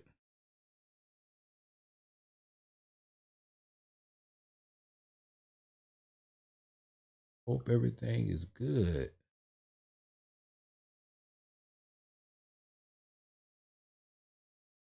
Let me see what's going on over here, man. About to get ready to call this thing. If I can't find nothing, man, I appreciate everybody tapping in with me tonight. We had a few polls. People said what they had to say. It's pouring rain here and windy. Where you at, Stephen Patterson? If y'all feeling the effects, anybody in the chats, man, is either feeling the effects or going to feel the effects of that big hurricane that's happening right now. Put where y'all stay in the chats, man. I pray for y'all, man. I pray that y'all that the storm will pass by without doing any damage to your house, to yourself, to anybody in your family, your loved ones, man. You know what I'm saying? I pray for that. I don't want to see nobody get hurt. I love everybody that come in the chats, man. I love America. Man, I just love people. I love people, man. I don't take what I say on the chats. If I hit you with a, And how about the fake news? Oh, look at them all back there. Look at all those guys. if I hit you with that, or if I hit you with a, What the hell? or if I hit you with a, What? What? you know what I'm saying? Don't take it personal, especially if I hit you with one of these. Come on now, dog. Come on, man. Everybody got their opinions, you know what I'm saying? We can laugh, we can have fun. You know, it is what it is. We all have a voice. We all have a purpose, and we are here to be loved and recognized. You know what I'm saying? So anytime I'm live on this channel, Mr. Zach Reacts, you know what I'm saying? Just know it's all love. But one thing I don't tolerate, man, I don't tolerate the gay comments and all that stuff. If you part of the LGBT, that's all good. But don't force it on me. You know what I'm saying? I don't get down like that. You ain't gotta force it on me. You ain't gotta be putting it all in the comments and all that stuff. You know what I'm saying? Just be yourself. You ain't gotta force it on nobody. You know what I'm saying? So, but anything else you want to say or anything you need to get off your chest, man, you can say it. Either I'm gonna read your comment or the comments, the people in the chat's gonna read it and they gonna give you a response. You know what I'm saying? If anybody got any things that they're going through, any advice they can ask me or just want to put it in the chats, man, put it in the chats. People in the chats have common sense. You know, we can answer your questions because I can't do it all by myself. You know what I'm saying? So we all here to help each other. You know what I'm saying? Mostly everybody on my channel that come on is an American citizen. We might have people that's from other countries, but you know, they have sense too. You know, so don't be scared to ask questions. Don't be scared to put your problems that you need. Don't put the personal stuff, but just things that you need help with or anything like that. We all give advice. It's either you take it, the more people to tell you certain things, the more options you have to actually analyze and then, you know, make a decision. But other than that, man, it's all love over here, man. Mr. Zach Reacts. It's all love. You understand? Alistair Light say, I hope everyone just stop the hatred. It's sad that people hatred over simply different opinions. You know what I'm saying? You don't have to hate over somebody's opinion. Let people get their opinions out. You can respond to it, but you know, you can't force your response or your opinions down people's throats. No diddy.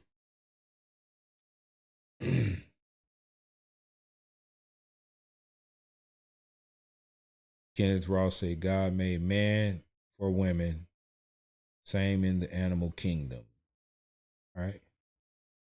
That's what I believe. You know what I'm saying? I believe in man and women. Women and men, they're supposed to be together. But if anybody, if y'all live the way y'all live, what can I do? I'm not here to judge you. So it is what it is. It is what it is. Michael Collins said, can I get an amen, brother? Amen.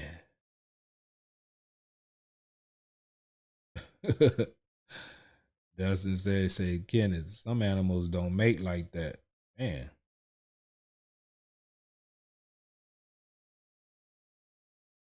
Anon say, barely, I'm not dumb enough to live where hurricanes and earthquakes are. Well, they got some kind of natural disaster that's gonna get your ass unknown. You can't hide. You can't run. You can't hide. Something gonna happen. Not to wish that on you, but you know what I'm saying? I live where earthquakes at, but they ain't shaking that bad. It rain, do everything else, but you can't run and you live you live on the map. You live in the world. Anything is possible. So don't take it for granted. In South Florida, you riding out the storm, huh?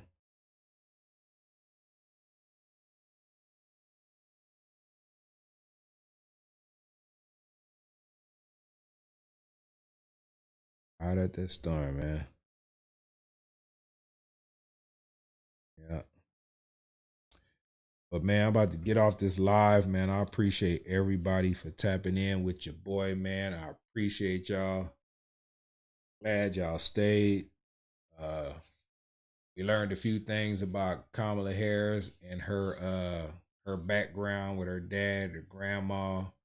You know, it's like a lot of twists and turns in that family. It's like a Stephen King movie. You know what I'm saying? I recommend y'all go look at Candace Williams. Some people don't like her, but just like people don't like Trump, you gotta like the policies. Just like Candace Williams, you might not like Candace Williams, but you gotta love the work ethic. You know what I'm saying? She's telling you to fact check everything that she's doing. If you guys take the time out to go and really do your research on what she's talking about, y'all might find the same thing. But I thought I had to come on here and show y'all that. You know what I'm saying? Shout out Trump with the rallies, and shout out Kamala. You know what I'm saying? At least she's trying to do interviews. You know what I'm saying? But I feel like she needs to do more. And then the person who write her script, they need to rewrite that and give her some more things to say, instead of her coming on here saying I grew up in a middle class family, and you know, I grew up in the, that's all she say. And dreams and aspirations. Like, they need to write her a new speech. You know what I'm saying? At least she try. I can give Kamala that. I know she sees the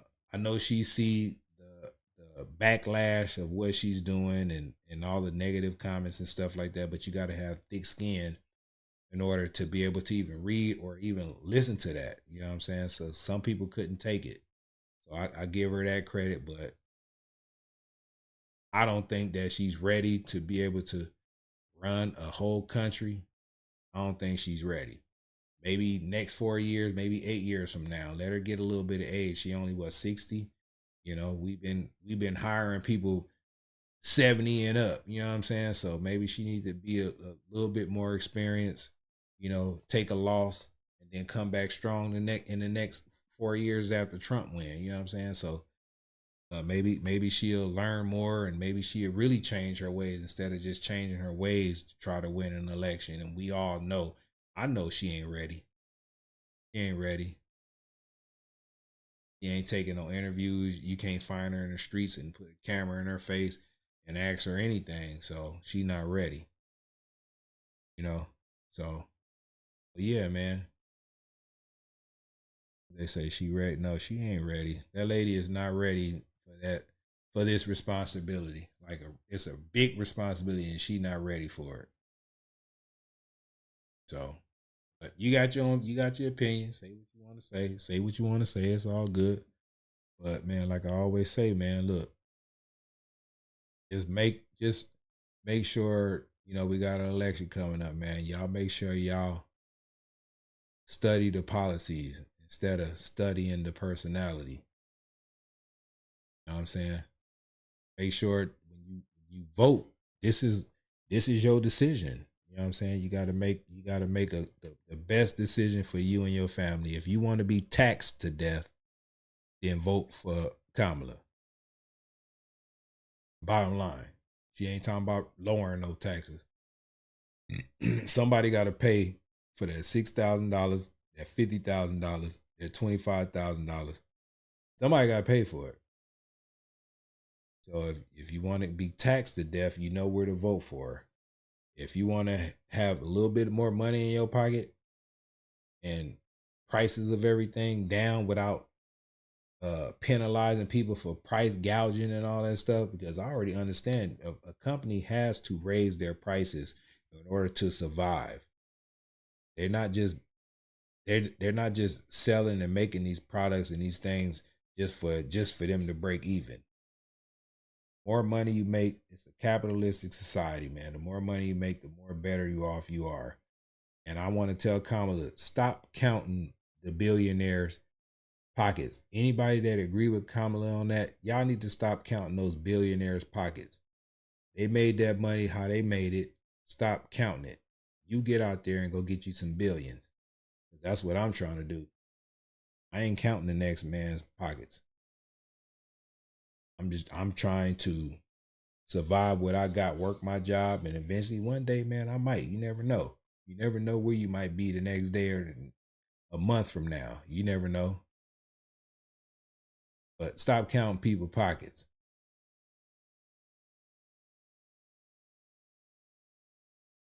You know what I'm saying?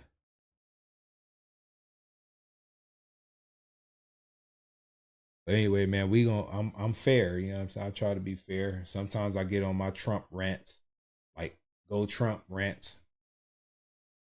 That's because I feel when I watch him and the things that he say, I'm feeling the same way. Like I'm a strong individual. I'm a strong man. I don't play about the tampons and boys' bathrooms. Man, look. I can't deal with that. I just want it to be normal, like how it was. I ain't sugarcoat nothing over here. I say I get shadow banned all the time. It's all good. I'm not gonna stop. When people come in these chats and agree with me or disagree, whatever, it is what it is. That's how we solve problems. You know, that's how we solve problems. You gotta talk. If you don't learn nothing if nobody don't tell you. We all here to teach each other. There's some things that I don't know. There's some things that I'm biased on. But I always have an ear to hear and eyes to see. So it is what it is.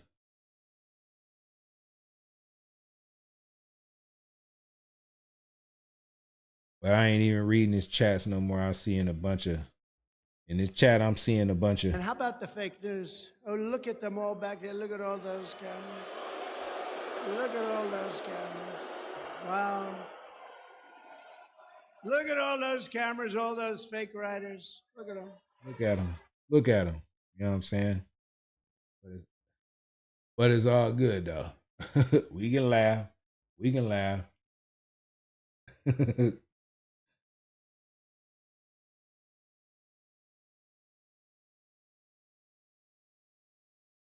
King Kong says, what makes you think if Kamala can't manipulate Trump, Putin can do the same? I don't know if he said something else, but I had to read that comment.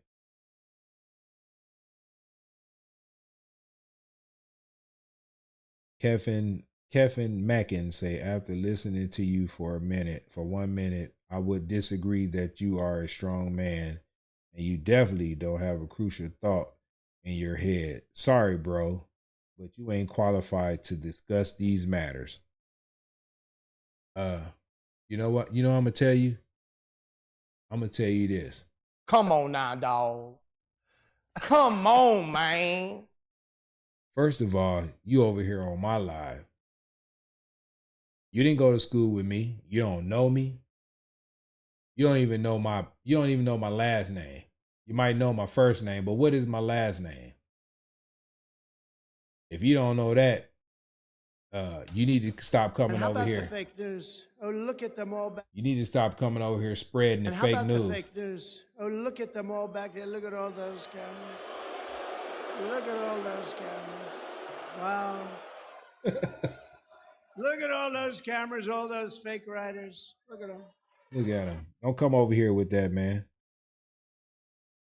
Don't come over here with that.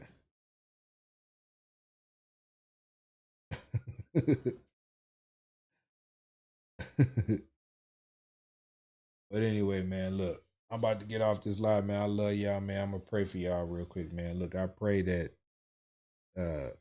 God protect y'all, man. I pray for y'all prosperity. Whether you like me or don't like me, I'm gonna pray for you anyway.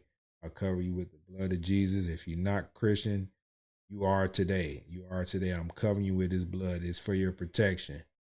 It's for your prosperity. You You know what I'm saying? Anybody on here is sick, anybody feeling down, anybody hurt, anything, I pray that God heals you at the snap of a finger. You're going to wake up feeling good. You're going to wake up doing what you need to do. I pray that we all get along. I pray that the wars stop, all the wars. I pray that you guys make the right decision when it's time to make that decision. You know what I'm saying?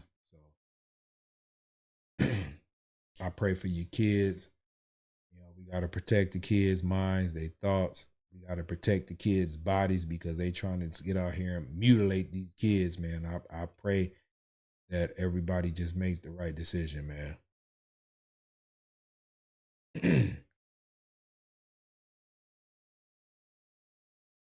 I pray that you guys, I pray for all the homeless.